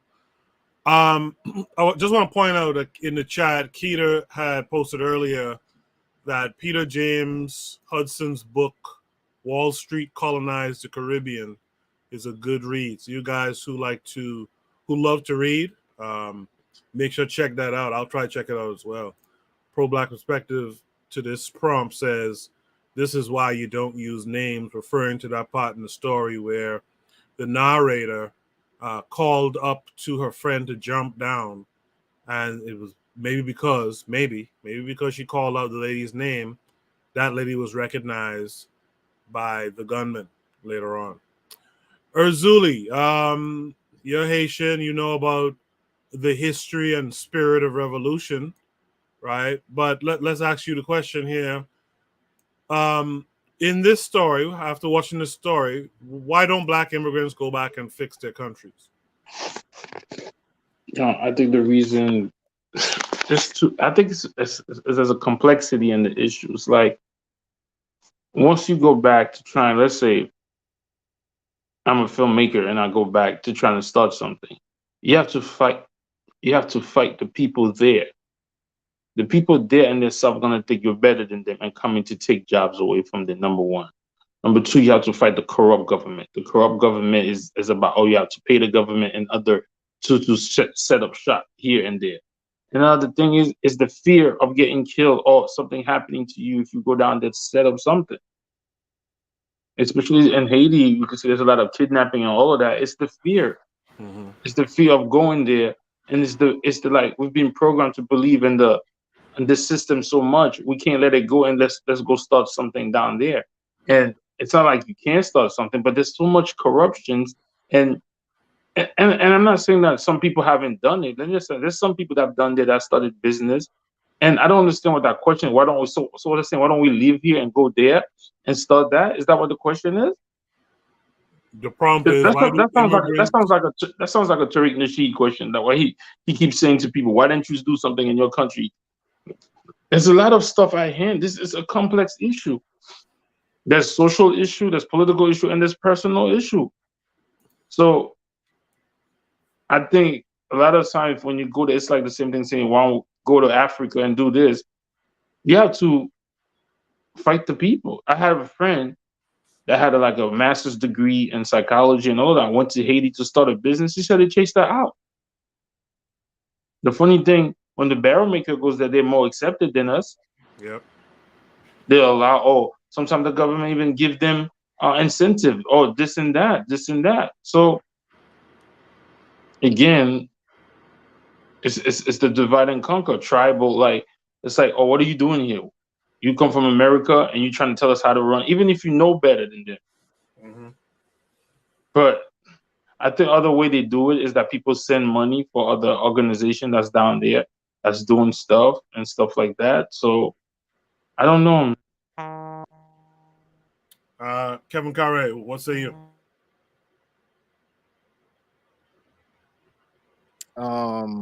Yeah, as the reason just said, it's difficult. Like just like in his country, the same in Jamaica. That's why a lot of Jamaicans don't go back. You know, you go back, you try to set up, people are gonna get jealous of you. They're gonna want what you have. You're gonna end up getting either kidnapped or killed, or they're gonna threaten your family. You know, it's hard, but as I say, at the same time too, it's very complex. It's just a lot of nuances and in betweens. You know. I hear you. In the chat, Keto says our economy is in the Caribbean. Don't really belong to us. Our upper class or rich don't invest in our own economies. The U.S. also see us as markets for their own products. We're not allowed to manufacture. Yeah, because a part of this story really is also talking about the Monroe Doctrine, too, that I think Achieve Mindset mentioned earlier. Achieve Mindset, what say you to this prompt after watching this video? It's really sad what happened to the gentleman and the people who were killed. And yeah, I think you have to look at the mindset of the army to actually go and turn the guns on their own people and to shoot them for what? For a piece of, pocket change that was given to them to do that. And you have to look at, the Monroe Doctrine, which lays out that they did not want, communism in their backyard. But these people were not communists. They were really just black people fighting for your rights and fighting for their own way, a unique way of building and restructuring their society.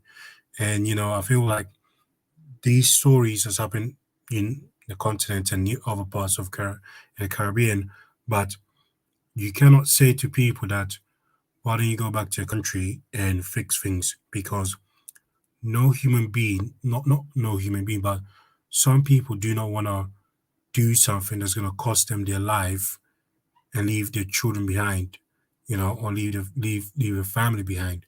Nobody wants to start a business, for example, in any parts of, let's say, in Africa, and they put all the money into it, they lose it, and then what do they do then? Do they run back to the white man's world for what? For pensions? To die in the cold? You have to understand that a lot of people have different mentalities, and if the situation is not right, people are not going to be able to move forward. One of the key things is that, for example, in Africa, in Ghana, for example, if you want to set up a business, you have to pay someone.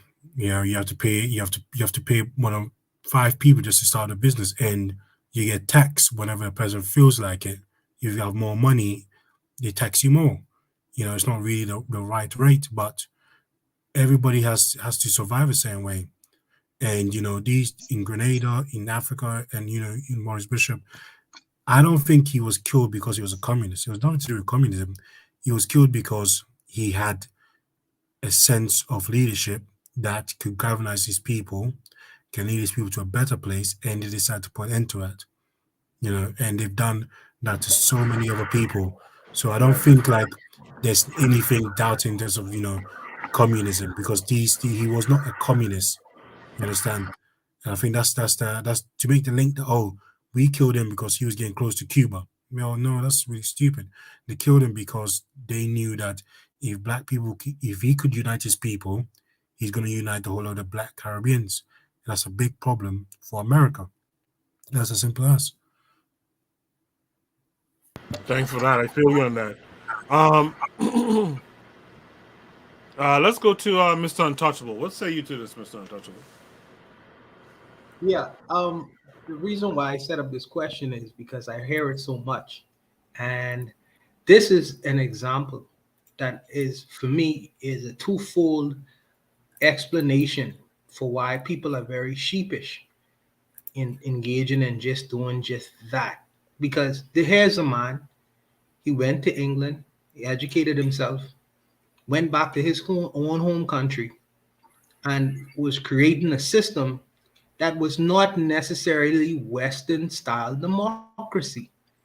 So he created that situation there, you know, through the New Jewel movement and what he was doing in Grenada. And Ronald Reagan said, hey, you could do that, but not in my backyard, because not just the continental United States belong to me, but all of the Americas belong to me. Therefore, Monroe Doctrine. Yeah, therefore, I'm gonna send someone in there to ensure that that's disrupted. That's one part of it. Okay. The other side of it is from the earlier argument we had before, because Bishop and Bernard Cord did have socialistic, communistic leanings. They did have them leanings. I don't. I mean, the minister could say what she wanted to say on this thing, but they did have those leanings. Whereas the state would run a lot of these things in the functioning of government and so forth and so forth and so forth. And that's problematic because when you go to its natural conclusion of that situation, you have people line up against the wall and execute it. These are socialist, communist style type of murders, because in their minds they had Marxist type leanings and things of that nature. Well, this guy ain't running it like a purist or a pure Marxist or a pure Leninist. Therefore, these things are going to happen to him. So you have a twofold argument. You have the enemy from without, and you have the enemies that exist within. And I consider the enemies that was in his country, who was trying to oppose him, as niggers. This is what you have to contend with when you reach back to these countries, well, our countries, and try to do something that is effective. You have internal jealousies. You have, oh, this Negro think he's better than us. Even if I'm trying to make the country better, you know, it's just different arguments. And at the end of the day, what is most important about this particular video, at the end of it, it says, Ronald Reagan says, and Western style democracy, law and order was reinforced. So he still win the chess game at the end of the day. Whether the Negroes in the island wanted it that way, who knows? But his rule and his style of government was reinstalled after all that disruption. So with that said, is it the case then that black immigrants are running from their countries? Some immigrants have no choice. Some immigrants run because the government is not effectively run, you know, because of economics, because of political strife, because some people are installed in there who are what do you call it, kleptocrats, like Mobutu, like Duvalier, like people who will steal all the financial resources of the government and leave the people with virtually nothing. They have no choice in the matter. Desperate men will do desperate things. But let me say this, because this is important.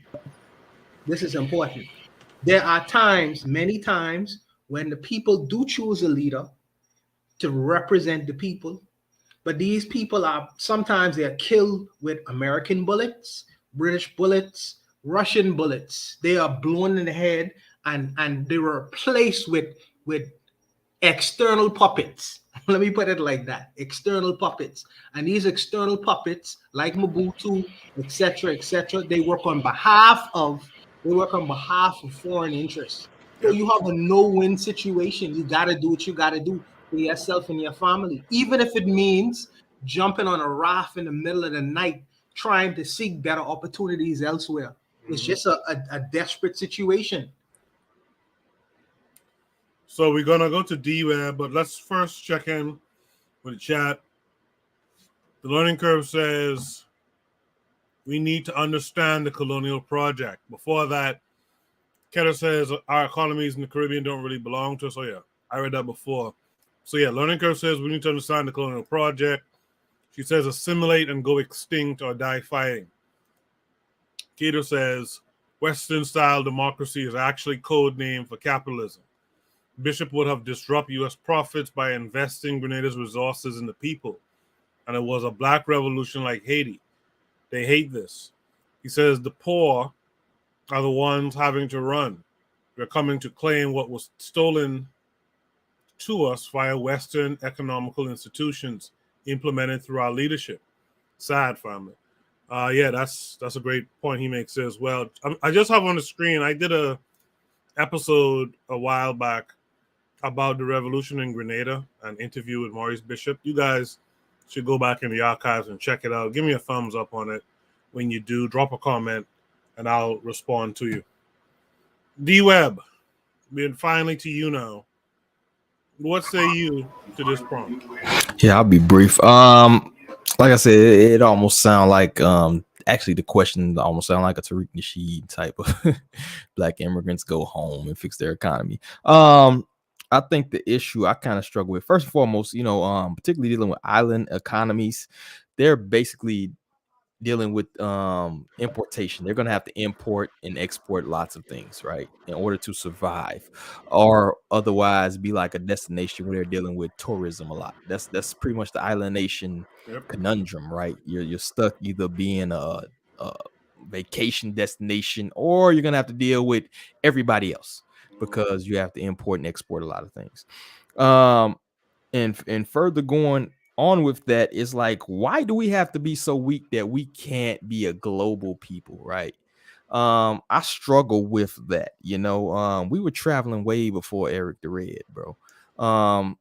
And so I come from a place where it's like the world is my hood, bro.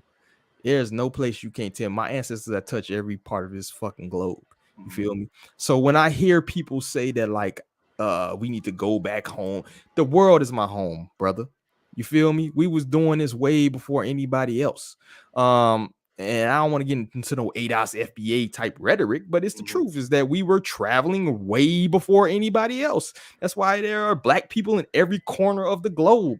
You know what I'm saying? That's why they had to exterminate all the aboriginals on Tasmania. You know what I'm saying? The Filipinos were originally black. This is not me saying no pseudoscience issues. These is facts. You know what I'm saying? So we were moving around way before anybody else. So I don't like to hear this rhetoric where as though the white man is the only one who can move around and do anything. You feel me? Even when I hear people talk about America being a white man's land, the white man took this land. You feel me? So it's like, I don't like to hear things like black immigrants go home and all this other stuff. You need to go where you can build. You know what I'm saying? You need to go where you can be with your people and you can build. So I don't like this whole fix, kind of going off the Grenada kind of rhetoric on turn and just going to the prompt issue. So I don't like that rhetoric at all. I believe that, as a people, we have always kind of migrated. Even within the continent, we have migrated to where, you can grow crops or where you can build something up. Maybe this land gets flooded. Maybe this land gets took over. Maybe you just have to move around. Like we've never, no human population has ever been just stationary for 500,000 years. It has never happened. You know what I'm saying? And that's a fact. And so I don't like to hear rhetoric where I hear people talking about white on black immigrants. Black immigrants should go to where they can build with their people. You know what I'm saying? And we need to start acknowledging that and start moving like the European Union moves. Whereas though they can build, outliers and build satellite communities and things like that. True, we need to build up the continent to be the power hold, you know what I'm saying? But it shouldn't be this rhetoric of black immigrants go home and all this fix their country type. But that's some Trump shit to me. You know what I mean? I don't like hearing that shit. Mm-hmm. I feel you on that. All right. I think we're going to go on to Shoot the Breeze topic number 10 tonight. I think I got everyone's opinion on here. Shoot the Breeze topic number 10 is final topic for the night. Is it better to receive than give? Let me post this link up. Hold on a second. Let me post the link.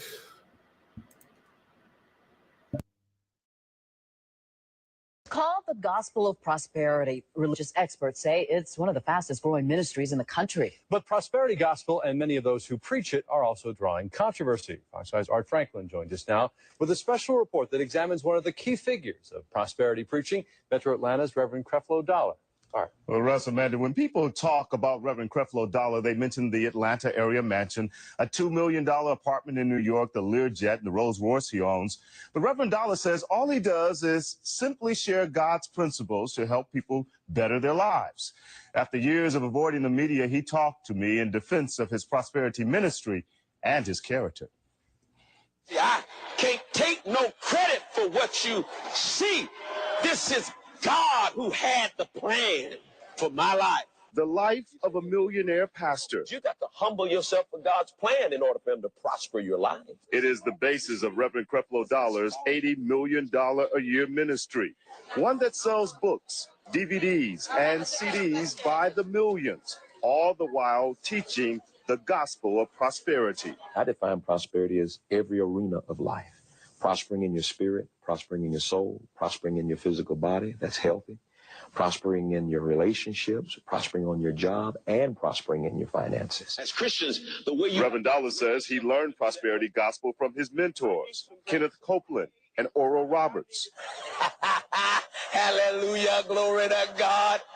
I'm trying to get myself together here because God's been good to me, you understand? Good enough that he owns a Metro Atlanta mansion so popular that pictures of it are passed around on the internet. If you want to buy it, let me know. How much is it?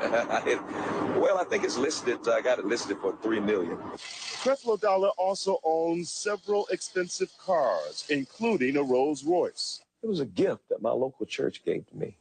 You don't turn down a gift that somebody gives you. This Learjet is something else the church gave to Creflo Dollar Ministries. We were the first members of the media allowed on board for one of the Reverend's weekly trips to New York City. In which way is this jet important for your ministry? Well, in order for me to do what I've been called to do, the airlines, they don't fly my schedule. The private jet has fueled much of the controversy about Creflo Dollar. To try and distort Jesus, to try and justify your new jet plane or your new Rolls Royce is to me an abomination. Joining Al Sharpton in condemning the gospel of prosperity is religious author Jim Wallace. The prosperity gospel is a biblical heresy. It reverses the biblical view and priorities. The pastor of Atlanta's Ebenezer Baptist Church, Reverend Raphael Warnock, agrees. The gospel of the bling bling, in which the preachers and the rappers are saying virtually the same thing. Get rich or die trying. Reverend Warnock says prosperity preaching is dangerously out of line with the teachings of Jesus Christ. When preachers fail to speak to that larger social reality, not only are they being irresponsible, in a real sense, we become bedfellows with the powers and the principalities that oppress the poor. But followers of Creflo Dollar we spoke to say once they embraced his teachings, they experienced God's prosperity. We had a house built, we've been blessed with vehicles, and just God has just been increasing us so much. That's one of the main reasons many people say they flock to Creflo Dollar's two churches. I don't have a problem with it. I think the kingdom of heaven should be rich. Reverend Creflo Dollar started his New York ministry 2 years ago. Every Saturday, he flies his jet to New York to preach here at Madison Square Garden. On this night, he's expecting some 8,000 people here. Between the two churches, Atlanta and New York, World Changers now has more than 29,000 members. World Changers started as a Bible study in my mother's living room with about 4 people. It eventually moved to the $7 million World Dome in College Park, where Reverend Dollar says he does much more than just teach prosperity. He says World Changers Church is teaching high-performing kids at his Christian academy. We had some 3rd graders scoring on the level of 10th grade. And we had some 7th graders that were scoring off the charts. Have a blessed day. He's getting the lives of troubled African-American men back on track in a program he teaches called the Joseph Project. They're in and out of jail. They're in and out of drugs. They're in and out of marriages. And so we've given an opportunity for these men to come together in a 2-year project. I renounce any satanic activity. The outreach ministry of World Changers Church is not what draws the criticism. It is Creflo Dollar's beliefs about prosperity. There is an Atlanta-based preacher who said, yes, God wants you to be rich. Does God want you to be rich? Does he? I believe he does, according to scripture. I believe that's a distortion of the gospel. Reverend Dollar also says that Jesus Christ himself was rich. Some people want to ask, well, did he have money? Well, I like to respond to that by saying he had a treasurer. So what's the purpose for a treasurer if you don't have money? I can think of no reputable biblical scholar who would support that point of view. Art, you know, like I know, people are going to always have a difference of opinion. But as long as we can see lives change and hope restored, it's worth it all. Creflo Dollar started his ministry a little more than 20 years ago. He now has offices in the UK, South Africa, Nigeria, and Australia.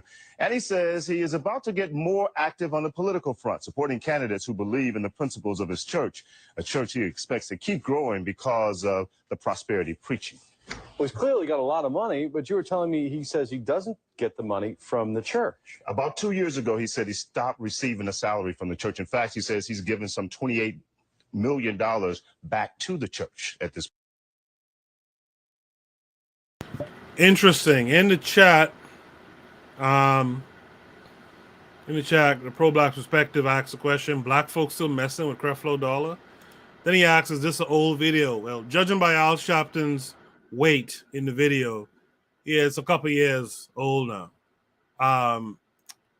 The learning curve says subscription service docility, 10% every week to watch me live a life you could never afford. Ketter says Creflo Dollar still scamming the race.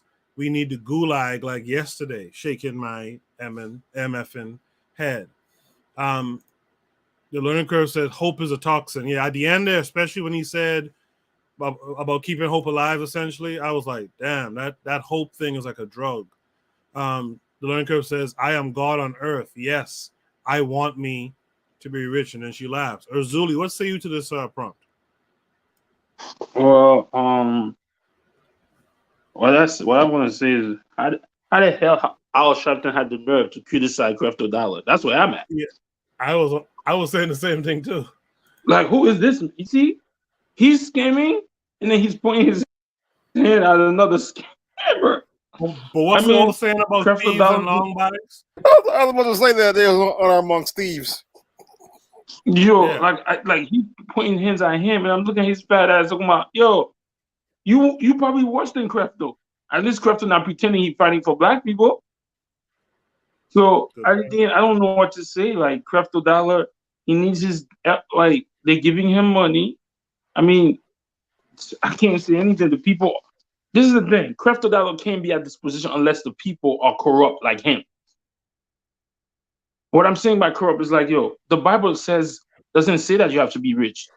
Yeah. As a matter of fact, I think I read somewhere, or maybe that they said it'll be easier for a camel to pass through, to the eye of a needle or whatever versus a rich man. So Creflo, you see the black lady said, what the black girl said?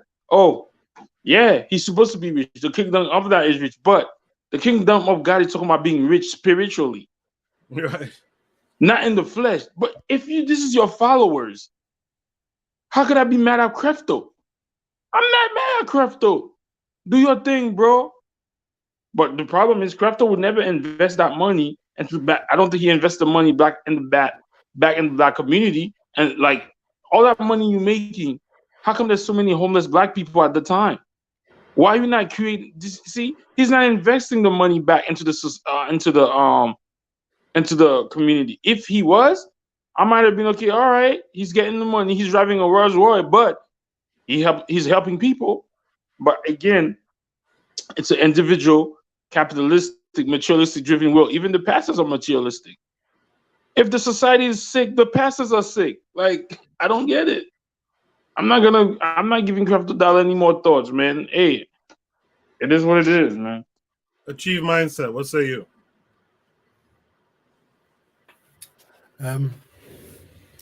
This guy has, he's been taking money from, well, I wouldn't say vulnerable people, but people who are just stupid to think for themselves. But, what's funny is that they're all criticizing him for doing something that they all know I feel like all the people that were criticizing him, they want to be in the same position as him. You know, Al Sharpton wants to be in the same position as him. The other guy was strongly against him. You know, he just sounds like, you know, they're all kind of like, I mean, what's been painted of him is that he's not he's not I just say this, he's not preaching the truth to the congregation. But the thing is that it's not about what he's preaching, it's the fact that this segment failed to talk about his duties to the black community. And that's what the problem is. If you look at the history of Christianity, how it came into the black people, it didn't come through through the grace of God. It came through slavery. You understand? So there is no way for me to really say I'm angry with him. My problem is that he's not investing it back into the black community. And the fact that he's not investing back to the black community is the main problem here. So if he's going to take money, he's going to preach prosperity and charge people to listen to him speak, whatever. But if you invest it back in the black community, that's something more, I would more say, okay, cool. That's what he's doing. And that he can't even do. And for me, I just wondered, all the money he's earning, what is he doing with it? You know, is he holding up to go to heaven with it? You know, it's just pure. I don't know what to say. Just pure evil. You know, you have all the money. You should really help your congregation. You know, and he just doesn't do it. He just spends all the money on himself, and he's just so stupid. You know, I just don't know. I can't get into the minds of those kind of individuals. And you know, it's not even more I can actually say, but I think, you know, this kind of thing gets happen every single day. Like there's always a new, you know, Wazungu pastor in Africa getting money from a bunch of villagers, and I think you showed some pictures in the Discord, but you know, it happens every day. You know, this is I shouldn't say, but there's a sucker born every minute. You know, so it is what it is. You know, it is what it is. D-Web, what say you to this? Is it better to receive than to give? With this cat, yeah. You know, this is the average pulpit pimp, you know. I'll never forget, man. I had to be about 12 years ago. It was a Creflo Dollar, and it's another one of these fucking pulpit pimps. I can't remember his name.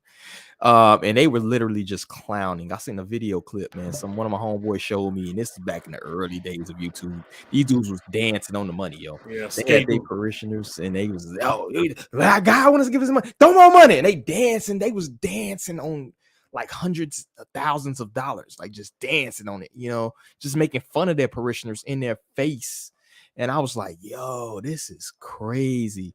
You know, I recently seen a story not too long ago. This dude, I think one of the reasons he kind of got busted, I don't know if I think he had a case put on him. He was trying to get it. He said he needs a jet.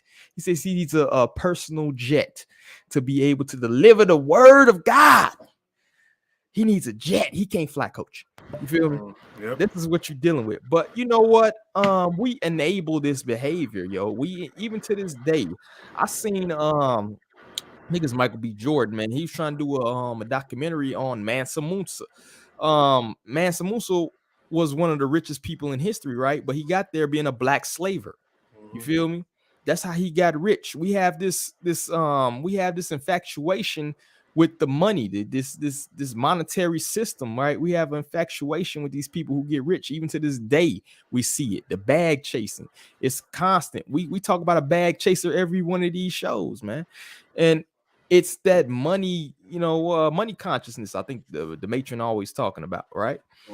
And these people are just taking advantage of that money consciousness, man. They taking the path of least resistance to get to the point where they want to get to. And they're born with this gift of gab. A lot of these people are reformed pimps. Creflo Dollar. Come on, bro. That's the most pimp name I've heard in my life. And they just using what they got to try to take advantage of those people willing to give it up. It's the path of least resistance. You know what I'm saying? They don't have to do any work. You know what I mean? Hands as soft as Quilted Charmin. You know what I'm saying? Never did a day of work in their life. All they can do is talk. And as long as we prescribe these Abrahamic religions, as long as we enable these type of people and allow them to thrive in our society, and now they're switching over. These Creflo Dollars cats are saying, you know what, the mega church space is too crowded. Let me move over to the conscious space. You have a lot of these pulpit pimps in the conscious space. That's who a Tariq Nasheed is. You feel me? It's a lot of these cats in the conscious space, you know. So we have to be cognizant of that. And this goes back to teaching our children, teaching our seeds, teaching our lineage about the grift, you know, teaching them about these people who have, you know, no conscience in terms of when it comes to you know, doing right by their people and things like that. So we got to be cognizant and learn to spot propaganda as well. So that's pretty much all I got on that. All right, let's hear from Mr. Untouchable. Is it better to be a receiver or a giver? Well, according to this video, it's better to receive than give. Hey, Creflo Dollar former pimp name was Cashflow Dollar. Yeah, that's a pimp name too.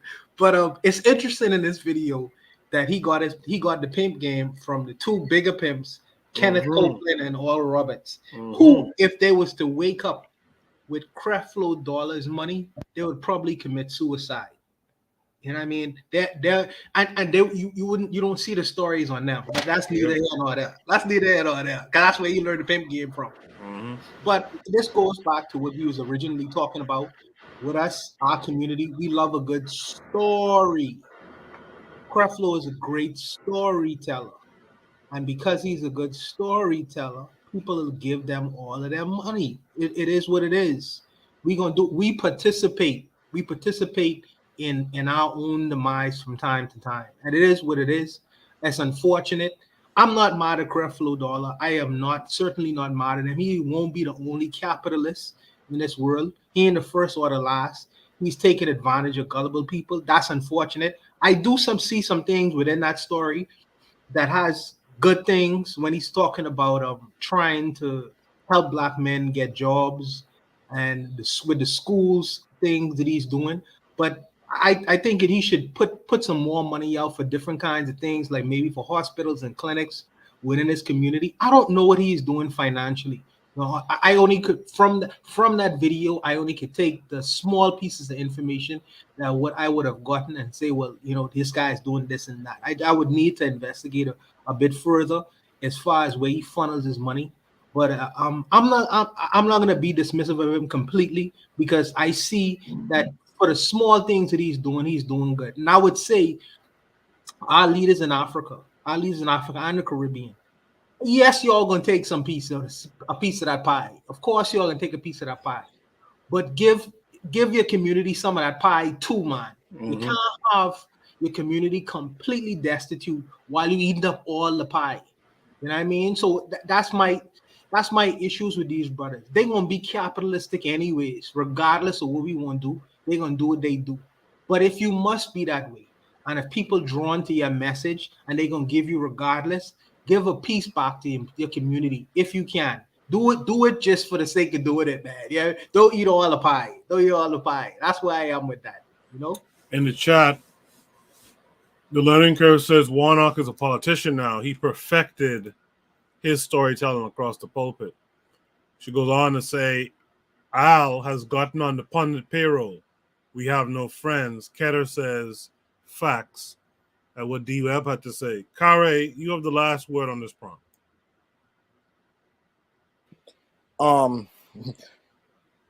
I would give in or receive in certain circumstances. For this guy, I would never give him any money. Like Mr. Touchwood was talking about, you're not eating all the pie. I don't know if you heard today, in Tanzania, the government is going to displace 70,000 Maasai. I think they sold or leased the land to these Arabs so they can build a gaming community where they can go and kill the animals there. Yeah, I saw that.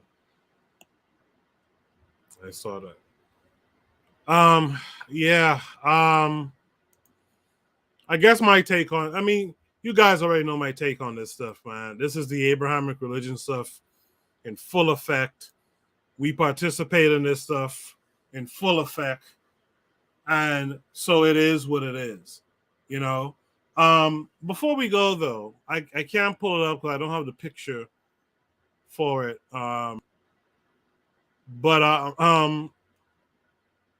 know, on the Discord, there was a prompt. There's a picture of Fossey And under it, the headline says, scientists said we take annual COVID jabs like flu shots. Now, Fauci says it might be only every 5 years. Let me read that again. And our job here is to react to the headline, which is scientists said we take annual COVID jabs like flu shots. Now, Fauci says it might be only every 5 years. The prompt here is react to the headline only. We were right all along. Subscription service vax. Let me hear what Mr. Untouchable has to say on this one. I'm sorry, man. I just took a little break for a minute. You can go into there. I'll catch up to it. I'll catch up. All right. Beware. No, Erzuli, what say you to this?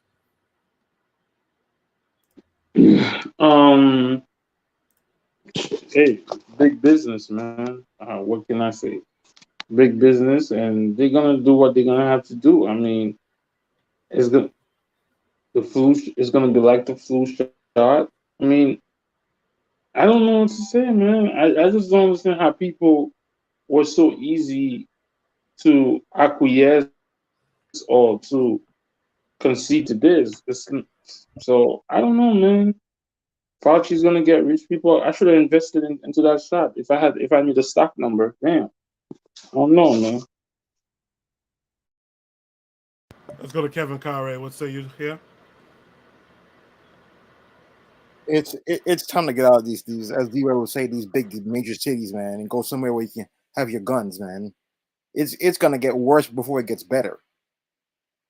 I'm just seeing the downturn, man, of this country. Like today, as I said, it was freezing cold. I was being Washington Heights, so I wanted to take the train. The trains are backed up. So they're telling us they were so desperate. They said, "Oh, just go over to the LIRR and use your Metro card, and they'll give you a free ride." And it was just crazy. But along the way, all you saw were homeless people, and all the homeless people I saw on the streets and the subway were black people. You know, and I'm looking at the other day. Adams was talking about, oh, they're gonna have cops now and volunteer people going down and getting rid of these homeless people out of the subways and wherever. But the problem is, man, I talked to a lot of homeless people. A lot of them don't want to live inside, and they like to be like one guy told me he's a nomad. He likes being on the street more than he likes living in the shelter because it's more safer on the street than being in that shelter. But it's the world is just crazy, man. Unless we get our shit together, we're gonna go extinct for the people.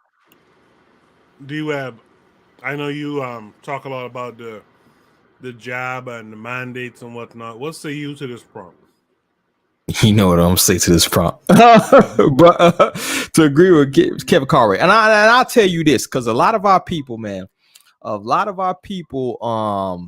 they follow whatever like the white people say, right? If you look at what's going on between the Joe Rogans and the Michael Malices and all of these wealthy white people, they going to like Florida and Arizona. They getting the hell out of cities. Even if you don't believe me necessarily, I know y'all believe the white people. And the rich white people are leaving. They're going to Puerto Rico. They're going to all these other places. They are getting the hell out of New York City. They are getting the hell out of LA. They're moving, yo.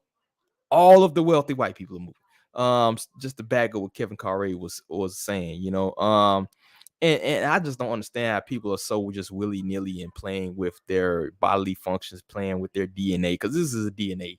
It's a DNA jab, bro. You're playing with your DNA. It's mRNA. And I know, Koku, you're very versed in science and biology and things like that, man. They try to twist it to say that, oh, no, it's not a gene therapy. It's literally changing how your bodily function, your immune system reacts to a certain, it's bypassing your immune system actually, to get that result, to get that, what they call it, the immune response. You feel me? So when they talk this flu shot every year, and like I said, man, I would get out of the big cities, like Kevin Carre was saying, and at least just wait and see what's going on. You know what I'm saying? Like it's just crazy to me to watch what's going on. in this world and what's happening right now, and these mandates, which are not faltering, because guess what? It's an election year, and and guess what? It's not popular to tell people that they can look forward to a lifetime of masking and shots and what's. So now all of a sudden that science is changing. Leanne Wynn is on TV telling you something different than she told you 2 months ago. Oh, the science has changed. The science has changed in the middle of wintertime. We're in the middle of flu season. What is this? February? We're still in flu season. But the science has all of a sudden changed, right? So it's at this point, it's like believe what you want to believe. But I'm saying if you're a person of common sense, you can think, you have some critical thinking skills about yourself. All the facts add up. You can just look and see what's around you. There is nothing changed within the past 6 months that dictates that these mandates should falter as they are. So use your common sense, man. And I would recommend, like I said, getting out of big cities, man, for various reasons. You know what I'm saying? But that's all I got. Mr. Untouchable, did you get a chance to catch up? Yeah, quickly. We are in an information age, and we have something called a smartphone. Unfortunately, right now we have dumb people using it. So a smartphone is made to make the individual smarter. Use your smartphone phone to inform yourself about your biology, about all these things that you question, that you are not sure about. Just, you don't have to do it 4 hours, 5 hours a day like some so-called professionals. Do a little bit at a time, and take the time to inform yourself, to make yourself a more informed human being on this planet. That's way no one could just beguile you and fool you and bring you all kind of nonsense. The last thing I want to say, I know Black people comfortable living on Candyland. Black people very comfortable living on Candyland. Black people think Candyland is going to be around forever. But unfortunately, Candyland won't be around forever. You know what I mean? Calvin Candy won't be around forever. Calvin Candy, aka Uncle Sam. So we must prepare for that eventuality. That's an eventuality. It's gonna happen. You know what I mean? So as a group of people on this planet, all of us must ready ourselves for when that situation is to happen. Because we're gonna be put in a position of where we're gonna have to exercise true freedom. And that true freedom, I believe, is responsibility for ourselves ultimately. That's what I believe that is. But needless to say, I digress. Like my brother Kevin say, I had a great time on the show, and bless you all, brothers. Yes, sir. That's the end of the show tonight. Thank everyone on the panel. That's D-Web. D-Web, tell them about the latest episode of the Harsh Reality Podcast Presents. Oh yeah. Check it out. I got Uncle Tom to Hootie. I was like, I'm not advertising you as Uncle Tom, bro. They the normies ain't gonna get that one. But check out the last one I got with Tahuti, man. It's a very good conversation, man. I think we hit on various topics. Also, like I said, I was when I commented on one of the prompts where I wasn't really caught up because I was like helping this lady with a song. That was actually Jenny Rock, who I did on a previous Presents episode. She's actually helping it's a virtual academy called Rise Academy, which is a Black virtual academy where they're actually teaching knowledge of self and things like that. I just checked out the website. I'll probably shoot it to you if you want to put it in the show links or whatever. But it's pretty dope what they're doing. And actually, like meeting Jenny and doing an interview with her, she was actually like adopted, man. She's mixed, but she was adopted by a white family. And she didn't really even discover like her Black lineage or Black heritage until like going online and talking to other Black people and get into it and things. So I say that to say this, that a lot of things we do online we think doesn't have really an effect, but a lot of people are watching us and a lot of people are following us and a lot of people are lost out here, man.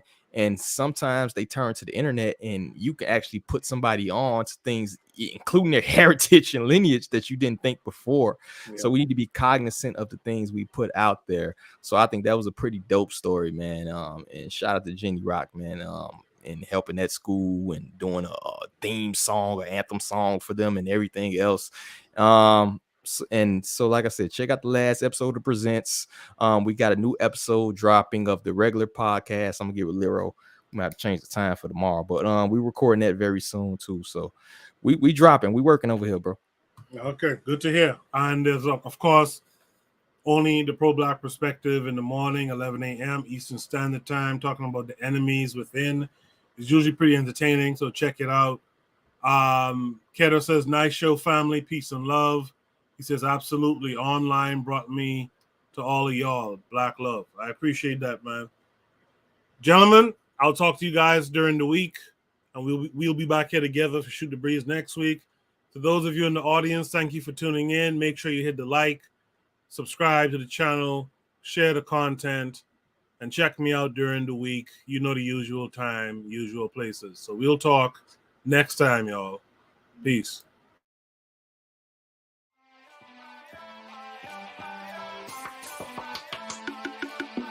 Thanks for listening to the Bitter Medicine Podcast with your host, Koku. If you like what you just heard, we hope you pass along our web address, bittermedicineblogs.com, to your friends and colleagues, and share our show to all your social media. Be sure to check out our archive section on our website for previous podcasts. This has been a KWAZ radio production. Join us next time for another session of the Bitter Medicine Podcast. Follow us on Facebook at Bitter Medicine Show, Twitter, Bitter Meds, Tumblr, Bitter Meds, Instagram, Bitter Medicine.